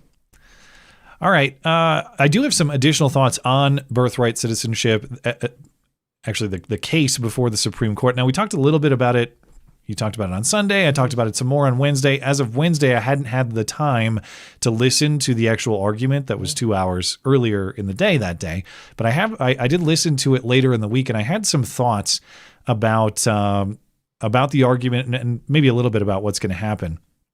I'm not predicting a Trump victory, but as I mentioned earlier in the show, listening to the argument, I'm not sure that it's totally obvious. Now, who am I to say that the 96% odds on whatever betting market is incorrect? I hope it is. If it was even odds, I would still say, yeah, I think it's very likely that the Supreme Court's going to uphold the legal status quo. Birthright citizenship is the intended meaning of the 14th Amendment. But when I say I don't think it's quite so obvious, I mean that the ACLU lawyers' arguments they're not were smart people. Yeah. Not great. I try to listen to the quality of argument, not necessarily my own priors, though I have them like anybody else. I'm just not that impressed with some of the exchanges. And you actually had challenging questions from the people you'd expect, Alito, Thomas, to a lesser extent, maybe Gorsuch, Barrett, Kavanaugh too, though. But that's 5 right there. Am I saying these 5 are going to vote to uphold Trump's executive order? I am not. Even Roberts, though, didn't seem totally convinced of everything the ACLU lawyer was saying. And I'm not going to go through the whole thing. We don't have time. But I did want to highlight one exchange between Alito and the ACLU lawyer. And as I've mentioned previously in discussion about this, for people who think that birthright citizenship is the intended meaning of the 14th Amendment, you have to wrestle with the fact that the federal law that preceded it, the Civil Rights Act of 1866, which, again, Congress passed before the 14th Amendment was ratified, it had this language in it. All persons born in the United States and not subject to any foreign power, plus Indians and some other stuff. They're not citizens. Okay, 1866. 2 years later, in the newly ratified 14th Amendment, the language becomes born in the United States and subject to the jurisdiction thereof. So you have two ways of looking at that. You could say, well, that is merely a rephrasing of the same idea stylistically, or for whatever reason they decided that not subject to any foreign power, maybe it was more ambiguous, or they didn't like they didn't like the way it was read, so they rephrased it to subject to the jurisdiction thereof. To me, it would be very odd for the Congress in 1866 to say, yeah, people who are born here and not like subject to a foreign power, and then completely reverse themselves inside of 2 years and say, actually, we meant the complete opposite, and we're putting it in the Constitution. You have to get around that argument. So to do that, you have to say, well, actually, yes, Congress meant a complete 180. Or you have to do what this ACLU lawyer did, which is say, you're correct, Justice Alito, that these two phrases do mean the same thing, but what they mean is birthright citizenship. Listen to this. Would you agree that the citizenship test in the 14th Amendment is the same as the test in the 1866 Civil Rights Act? So the words are obviously different. What Wong Kim Ark tells us and what the debates tell us is that the framers, it was the same Congress, obviously, framing both. Congress was trying to do the same thing with both the 1866 Act and with the 14th Amendment. They wanted to capture the common law exceptions and the Indian tribal exception. They started out with the two separate phrases, not subject to any foreign power, plus excluding Indians not taxed. And as Justice Gray described it in his majority opinion in Wong Kim Ark, they decided to switch to the affirmative phrase, subject to the jurisdiction. Yeah, well, do they mean the same thing? And wouldn't it be very odd if the citizenship test in the 14th Amendment were broader than the citizenship test in the 1866 Civil Rights Act, particularly in the light of the fact that the 1866 Civil Rights Act was reenacted after the adoption of the 14th Amendment and remained in place until 1940. Sure. The framers were trying to do the same thing with the language in both. Okay, so then I think we can turn to the language of the 1866 Civil Rights Act because it's more straightforward. Subject to the jurisdiction thereof is like the puzzle wrapped in an enigma, wrapped in a mystery, but not subject to any foreign power is pretty straightforward. So then they go on and consider some hypotheticals, but as far as I understand her, she's saying that these two things mean the same thing. What they meant when they said not subject to any foreign power is, I guess we don't give a crap if they're subject to any foreign power. I have a very difficult time following what she's saying there, because she's saying these two things mean the exact same thing, but also they mean birthright citizenship, restricted only by the things that they list. So diplomats, Indians, all those sorts of exceptions. But it's very strange, again, to say that the intended meaning was people with a perfectly legitimate reason to be here, diplomats, Native Americans, their kids are carved out from birthright citizenship. but a guy just go ahead. A guy who showed up 5 seconds ago with no connection to this country or legitimate business here whatsoever, definitely we want him. And you have to realize, too, like, this is when the Naturalization Act of 1790 was basically our immigration policy, and it was pretty much restricted to white people de facto. Or I shouldn't say de facto, I should say explicitly, and that was signed into law by George Washington. And if we're going to go by the intent of the people who crafted this amendment, there is no way in hell they had in mind immigration from Mexico or anywhere else or any of these countries. And to be clear, like I said, if I were betting, I would predict that something like what Peter Schweizer said will happen. The court will strike this down on procedural grounds, not necessarily the substance. They'll find some way to get out of taking it head on. The reason is they don't want the earthquake of undoing birthright citizenship, the legal earthquake. Even if it's, hey, everybody who got it already, you're fine, but going forward, we're not going to do that anymore. I think they do. I think several members of the court do recognize that the legal argument that this ACLU lawyer is presenting is shaky, that it has holes, it has flaws. I just don't think they want the practical earthquake that would come if they were to embrace the truth fully. So we're going to get some classic. It'll probably be Roberts writing the opinion and some classic split the baby nonsense. The best part was in Justice Jumanji was trying to give a hypothetical and was like, so if I went and committed a crime in Japan, and it was like, well, it's cool that she could understand. She passed the breakfast test when it comes to when the hypothetical is committing a crime. Yeah, we went through that one on Wednesday, and I also an argument that I feel like I don't fully follow, but that wouldn't be the first time. It's a curious case. Yeah. I think someone did the math, and I think she speaks more than all the other male justices combined. Oh, I can't believe I believe. it. Yeah, I can't. That's shocking. It's shocking, yeah. Just like the movie theaters. Anyway, next story. Okay, well, this would be probably important news if it was totally truthful. And this is a weird story. Like I said, it's something I can believe in the general sense, but I don't believe this version of it. Yeah. So former and current members of Congress say, or at least one current member implicitly says, and a former member explicitly says, that the U.S. government is breeding human-alien hybrids in a secret program. Earlier this week, former Florida Congressman Matt Gaetz, who, as we mentioned earlier, was Trump's original pick for Attorney General before he withdrew and it became Pam Bondi, he said on Benny Johnson's show that while in Congress, he was briefed on a government program of this nature. We have aliens in our possession. We are breeding them with people somehow, and we're doing this. I originally thought maybe we're going to fight the aliens. No, this is so we can talk to the aliens. Now, I don't know why we need hybrids to talk to the aliens, but that's the theory here. And why can't we just know that they're aliens? Because what are the stakes here? I don't know. Whatever their alien language is, why can't we translate into it instead of having to have hybrid beings? The theory has holes in it as well, just like the ACLU. So if two people, you're telling, okay, so by their logic, if a white guy sleeps with a Chinese woman, is the kid supposed to just know how to speak Chinese? He's by bilingual. Default? Comes out knowing Mandarin. I don't know. I don't follow the logic here.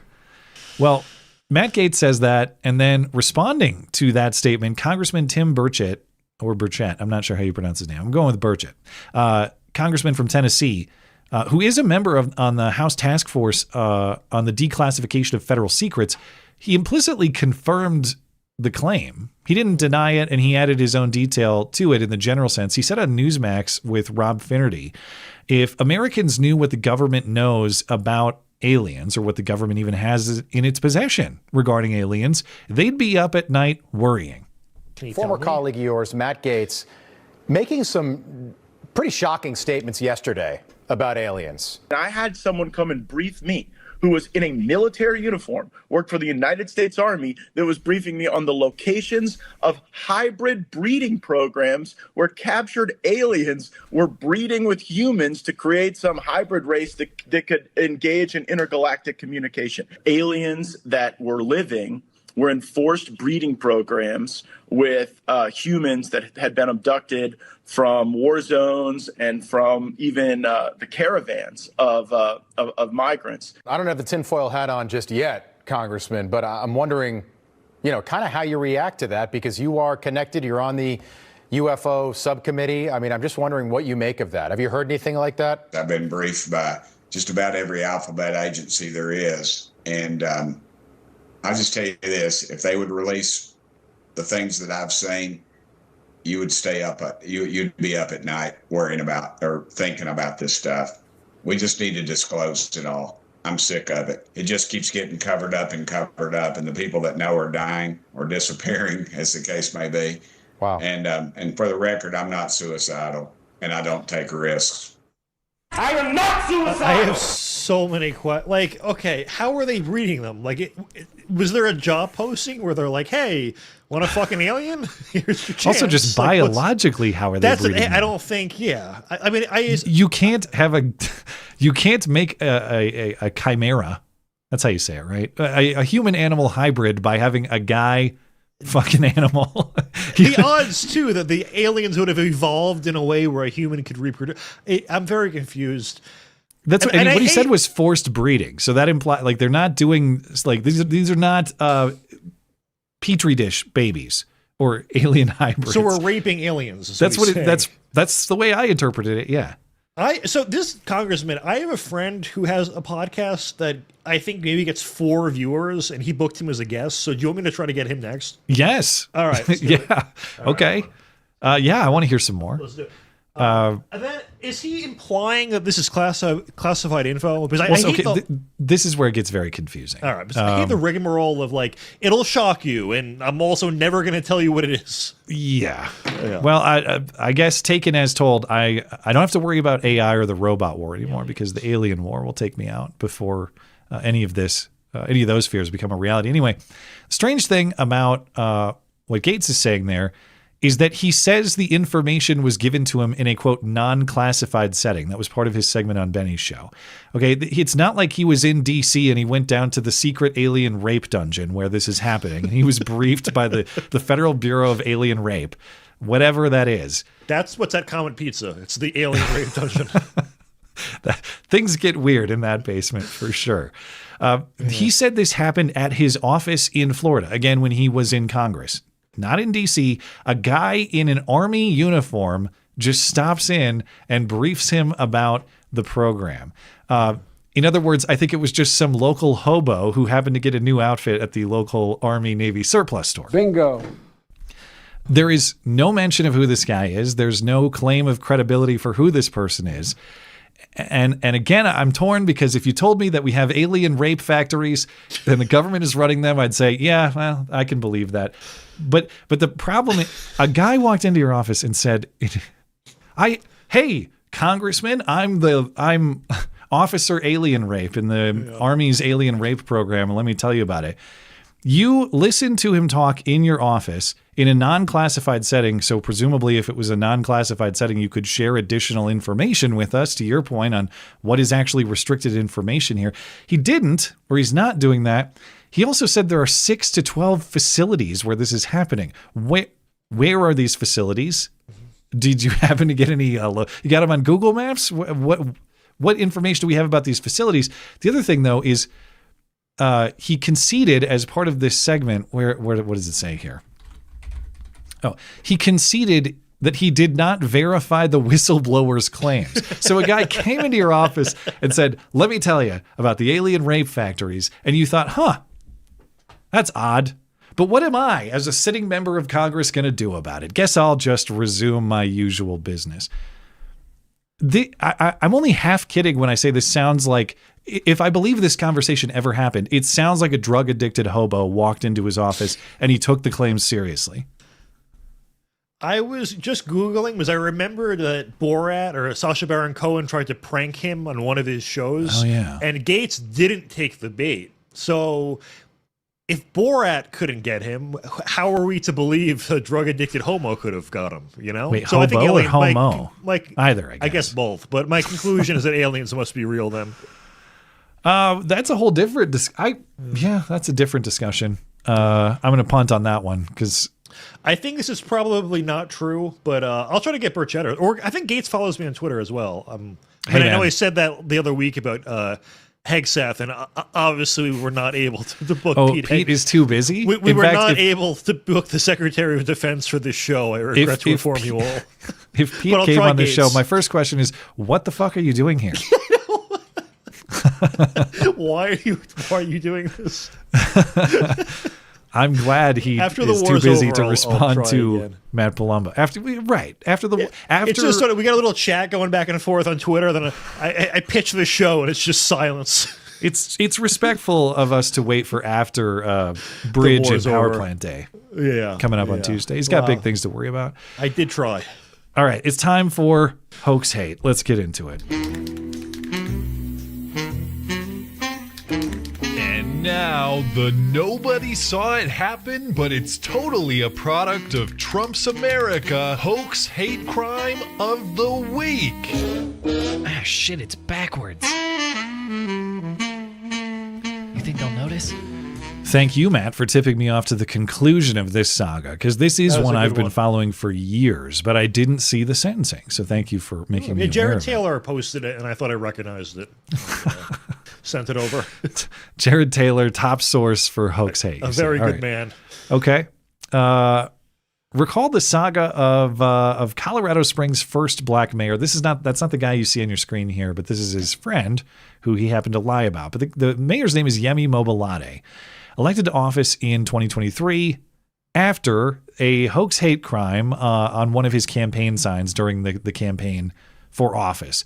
Someone spray painted it with the N-word in red and lit a burning cross in front of it. It was clearly the neighborhood KKK member, but upon investigation, at least that's what we're supposed to believe, upon investigation, though, it was revealed that Mobolade's black friends did it. Derek Bernard, you see pictured on the screen here, is a local radio host, and his wife, Ashley Blackcloud. There was a third person involved as well, but it was these two who did it.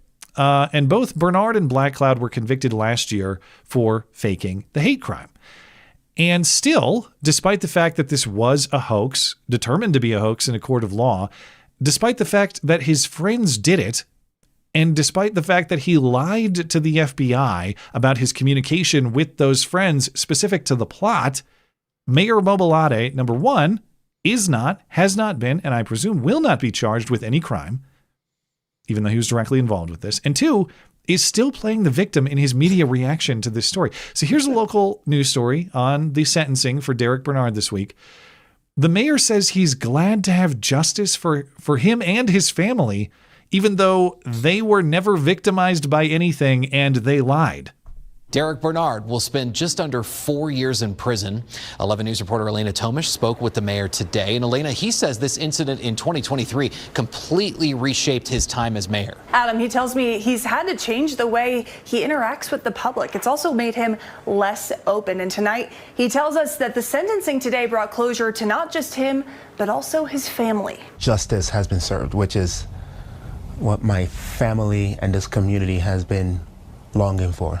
The man convicted on charges from a hate crime hoax involving Colorado Springs Mayor Yemi Mobolade in 2023 now knows his fate. Derek Bernard was sentenced to 46 months in federal prison. You may remember this photo from April of 2023. While the mayor was campaigning, a burning cross was placed in front of then mayoral candidate Mobolade's campaign sign, which was also defaced with a racial slur. In May of 2025, Bernard and Ashley Blackcloud were found guilty of conspiracy and maliciously conveying false information about a threat. Another suspect, Deanna West, pled guilty to maliciously conveying false information last March. I don't know what his motivation was.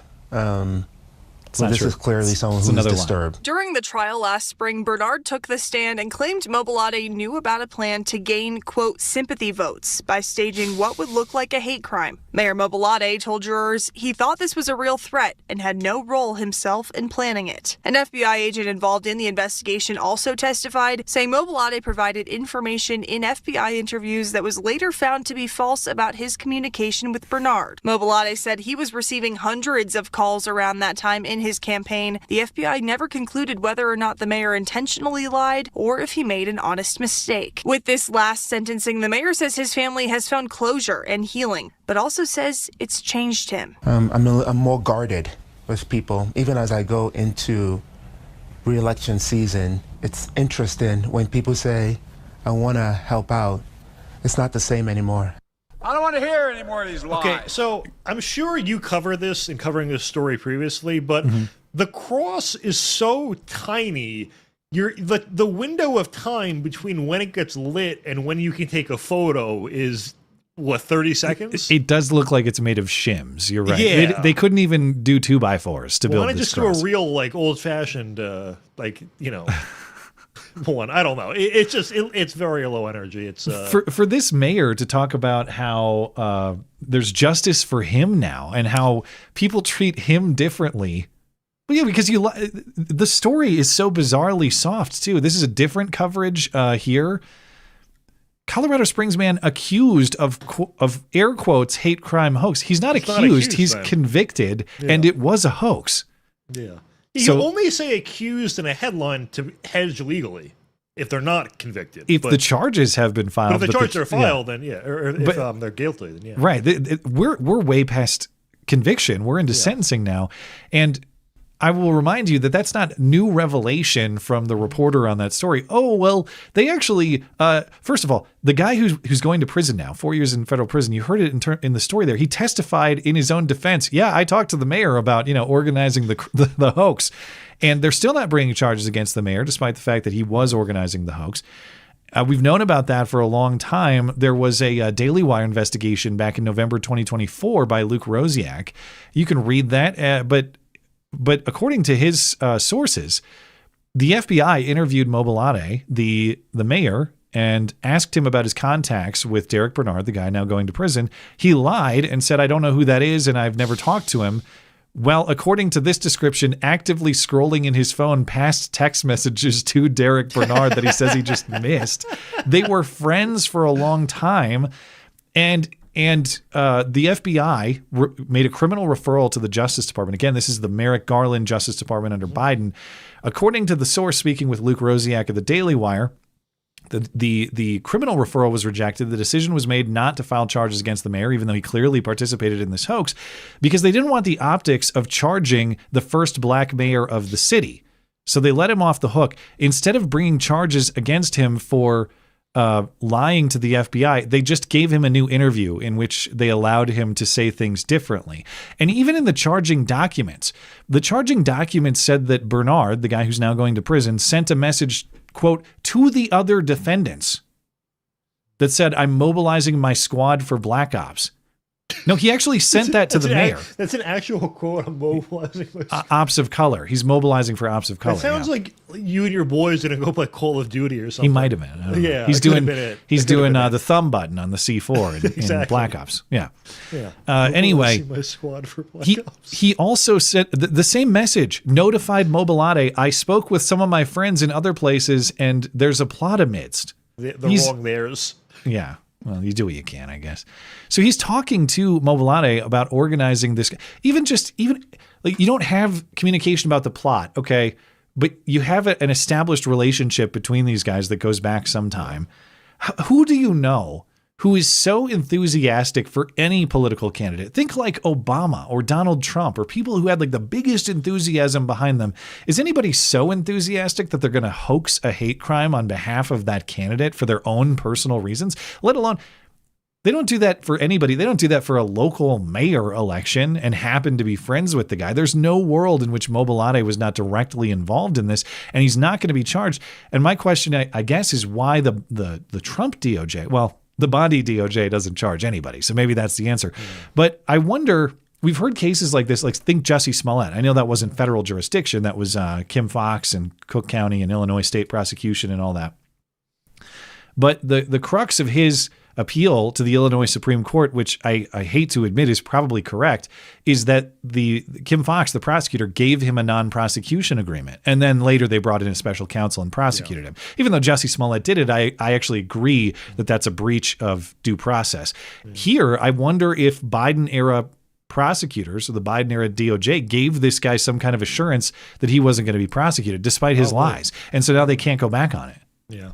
Did you see the Netflix documentary arguing that Jussie Smollett might be innocent? Yeah, it was preposterous. So I talked about it on the stream back in August, September. Yeah, it was so bizarre because like the first 90% was, okay, here's a reminder, he's totally guilty. And the last 10% was just these two old kooks who were like trying to cast doubt over these really Their evidence was security camera footage of one of the brothers, and the color was all janky, so they said it was a white guy, even though it was clearly him. And then remember at the end, they shared it with other people and were like, can you tell the skin color? And had a lot of people were like, no, it's clearly a black guy. And they showed the guy, they showed one of the Osundiros himself. Hey, do you guys recognize this? Yes, that's me, if I recall correctly. Yes. He said that's me.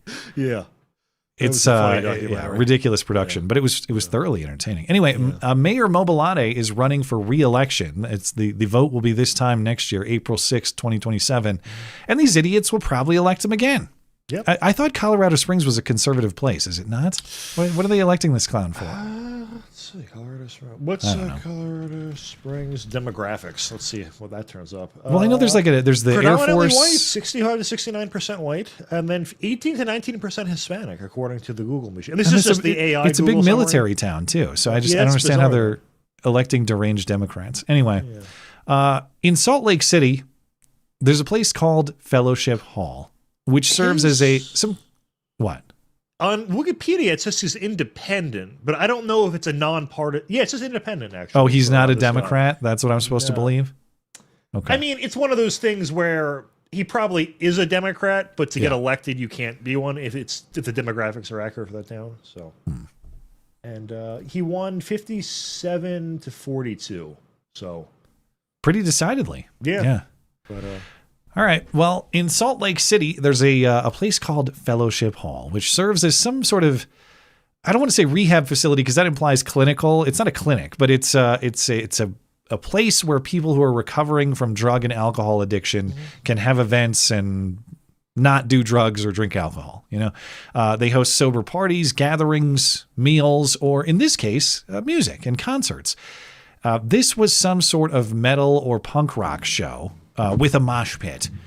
And during this concert and the moshing, the reporting says a woman was battered in the chaos for hateful reasons. Behold, this battered woman.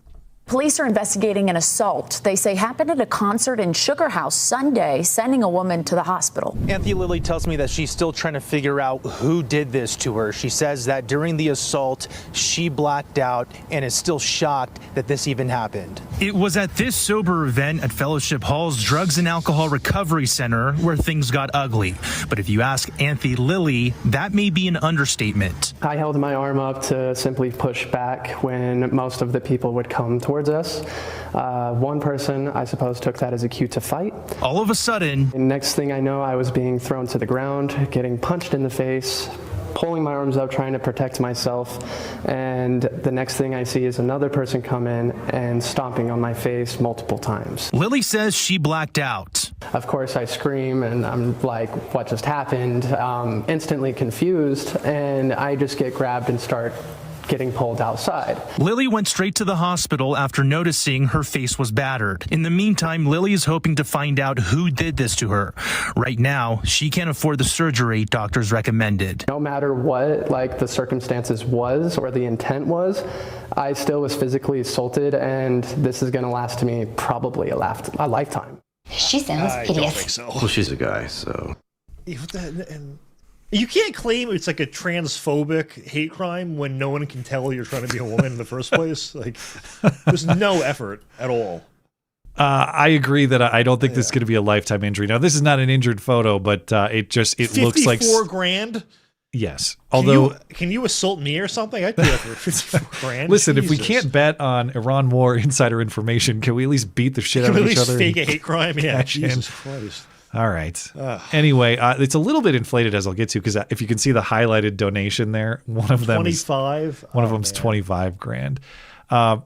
But this story was sent to me by a listener. We're going to call her Betsy, and Betsy is big in the metalcore scene. I don't know if Betsy is big in the Salt Lake metalcore scene specifically, or just in general, but Betsy was informing me on what the etiquette and the behavior is like at these events, since it's been a long time. Last time I was at an event with moshing, I couldn't even tell you. Anyway, I'm going to a metal show next month.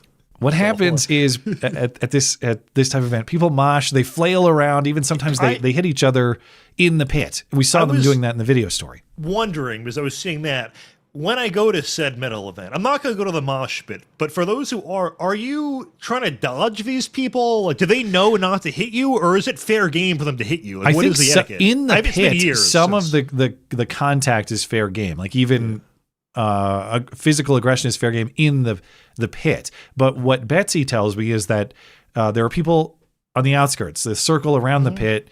There's something called crowd killing, where someone is on the edge of the pit and they start hitting the bystanders. So I interpret that to mean like you're kind of bitch moshing or pussy moshing. Like, you're trying to get cheap shots on the people in the pit, but you don't want to be in the pit because you don't want to get hit. That's what it sounds like to me. So this crowd killing, like being a bitch about your moshing, that can result in fights, which Betsy believes is what happened here. Whatever happened, based on the video, this is clearly a place where low-level violence is part of the act. You saw those fists swinging. Like, you get clocked by one of those. It's the same thing as getting punched in the face, even if that's not what the person meant. Now, so whatever happened here, this tranny clearly got caught up in the violence, now claiming it was an anti-transgender hate crime. The GoFundMe campaign is up. As you saw, it's over $50,000 raised for this supposed surgery that he needs because he said he has a broken cheekbone. And further commentary on the GoFundMe campaign says that this was at least a suspected act or a targeted hate crime, suspected to be a targeted hate crime, because the perpetrator, I've seen perpetrator and perpetrators, sometimes plural, they don't describe them, but they know that they made comments that justified harming a trans woman, according to the description here. And when I say they, I'm not using transgender inclusive pronouns. I mean that there are multiple people involved in the GoFundMe.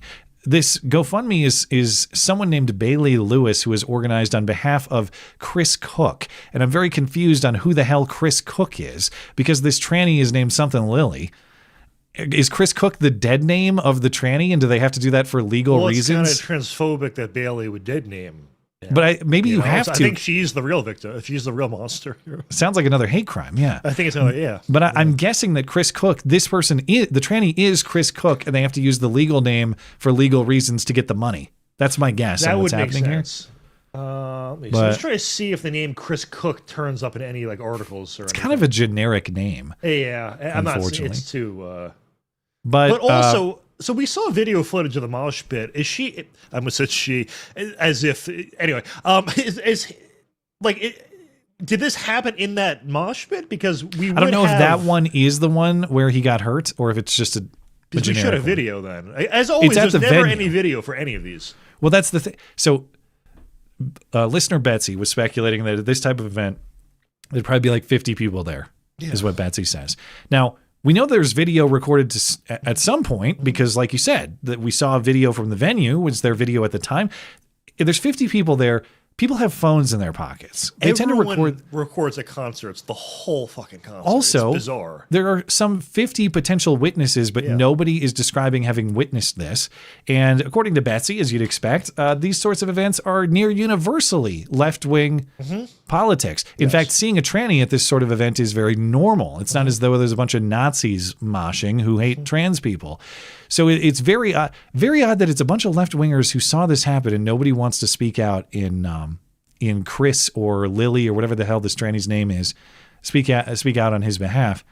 Very strange that nobody even, whether they recorded it with video or not, nobody just saw it and will describe what they saw.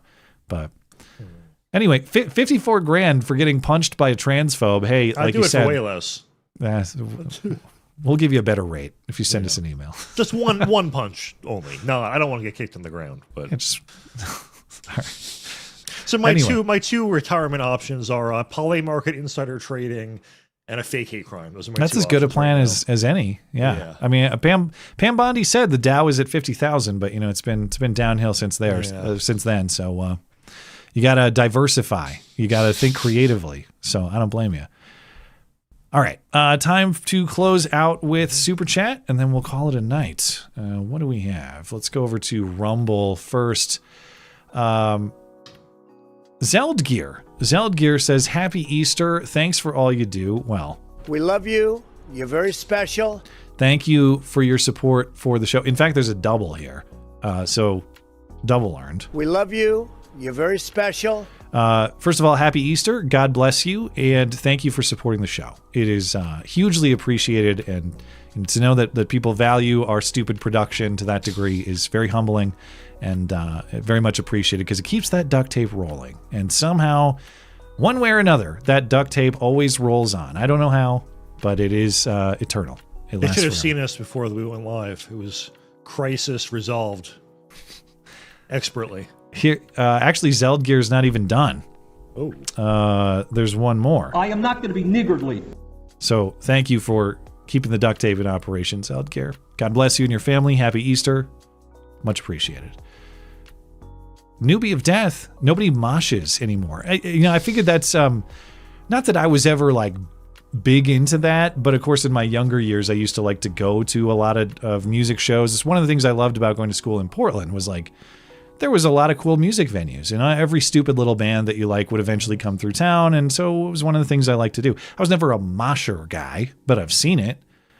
It's been a long time since I've been to a music event of any kind, both because I'm less connected to it as an adult with stuff to do, but also because every band I've ever heard wants to tell me, every band I once enjoyed wants to tell me how much they hate ICE instead of just, making music that's good. So I just kind of checked out. But is that a thing that the kids still do? I guess at this rehab place they do. Yeah. I see bands that no one my age sees, so yeah, it's not as exciting. Not mosh. You're not a metalcore guy. No. Like a few years ago, Def Leppard, Motley Crue, and Poison were performing together, so I saw them, and it was like me and a bunch of 60-year-olds, but it was a great time. And then there was like one black worker there who was like getting into it, and I'm like, you like our stuff? That's like stadium venue stuff too. It was, it's like it was big fun. time act. But do people? What's the floor like at that event? Are people rowdy on the floor, or is everybody just kind of standing there? No, it's just people, standing and drinking like an $18 beer. Yeah. Yeah. Thank you, newbie. Much appreciated. Give a quick refresh on YouTube and Tippy here. What do we got? Okay, K-Dog Mulligan. The MC Club is haram. Was this, have we converted because of Trump's orders to praise Allah? Or what do we... Why is it forbidden under Islamic law? I guess that's a joke. Why am I trying to dissect a joke here? Maybe, I don't know. Maybe I am being targeted by Islamic militants for my... infidelity. I don't know. Thank you, K-Dog. Appreciate your support for the show. Taker 610. Putin right now is John Travolta in Pulp Fiction throwing his arms up. What am I? Chopped liver? I do know that scene. Just walking around confused. Of course, it's beyond just the Pulp Fiction moment. It's a famous meme as well. So that's a movie reference I do know. That's a good movie. But yeah, nobody does seem to care about the war in Ukraine anymore, although I'm still fascinated by that report that John Solomon at Just the News, who alleges that Tulsi Gabbard has intel to say that there were Ukrainian government officials discussing taking American tax money and funneling it back to the Biden campaign and the DNC. Yeah, I tried to get reach out to John Solomon about that, but I never heard back. Don't mention people's communication or not on here. Oh shit! Sorry. Well, it's just I don't think he's gonna see this. What the? Now you insult my production? Well, okay. Even if he watches the show, statistically speaking, if there's any part you skip, it's gonna be the last 10 minutes. Well, now you're sorry. I take that back. I was lying. Now you're demeaning our super chatters. I actually never contacted him because. I don't know, I was trying to kind of dig myself out of this hole. You're fired. There is no good answer anymore. Every answer's bad. All right. Taker 610. Oh, that's the one I just read. Thank you. Long Dong John. So when's Black F-15 Down coming to theaters? Yeah, I can't wait. It was the bravery of Obama who ordered it, and of course it was the reason that the guy actually had so much difficulty climbing the mountain is because he's a trans disabled amputee with peg legs, and then that's Netflix, why. Yeah. Thank you, Long Dong John. Esoteric Unbound. No one argues that the 14th Amendment. No one who argues that the 14th Amendment supports birthright citizenship does so in good faith. Correct. I'm trying to think. I don't even know. The ACLU posted a photo on their Facebook of someone holding up a sign outside of the Supreme Court that they truncated the quote to just say like people who are born here are citizens of the U.S. They just deleted subject to the jurisdiction. Yes, so that is obviously in bad faith. Yeah. I would like to think of a great example, but I do think that this is fundamentally a lawyerly Supreme Court mistake that has some origins in the Wong Kim Ark case that, of course, was heavily discussed by this. That's the 1898 case of the Chinese guy with the lawful permanent resident parents, and he eventually won his citizenship despite the Chinese Exclusion Act, and that's what was debated during this case is whether that confirms that the 14th Amendment means birthright citizenship or not. And also, maybe they just got that case wrong. Like maybe that's I think thing. It's debatable whether that is what the case actually said, because again, the case rests on the premise that Wong Kim Ark's parents are lawful permanent residents. Okay? Not illegals who showed up yesterday. So good point. I think it is a bunch of lawyerly nonsense that just happened a century and change ago, and we kind of never got around to correcting it. And now it's so entrenched that everybody's too afraid to correct it. So, bizarre situation. Okay. Thank you, Esoterica Unbound. Taker 610. If birthright citizenship is upheld, and then the court essentially has decided that jurisdiction thereof literally means nothing, the amendment is the same with or without it. Yeah, the argument from the ACLU and that Ketanji Brown Jackson was appealing to was that jurisdiction means allegiance, and her argument about the Japanese wallet stealing was that you are subject to those laws, that allegiance just means like the laws are enforceable on you, I think is what she was saying. But again, it's just repackaging, like you're saying, Taker, of the same problem, which is if you mean subject to the jurisdiction thereof just means physical presence, which is what you're saying. I'm present in Japan and I stole a wallet, therefore, or someone stole mine, therefore the laws protect me or can be enforced against me. It doesn't make sense just from a logical phrasing perspective that you would say babies who are born here and who are also here, because that's what subject to the jurisdiction thereof means, are citizens of the United States. You wouldn't put two separate phrases in the same sentence that mean the same thing, in addition to the million other logical problems that this has.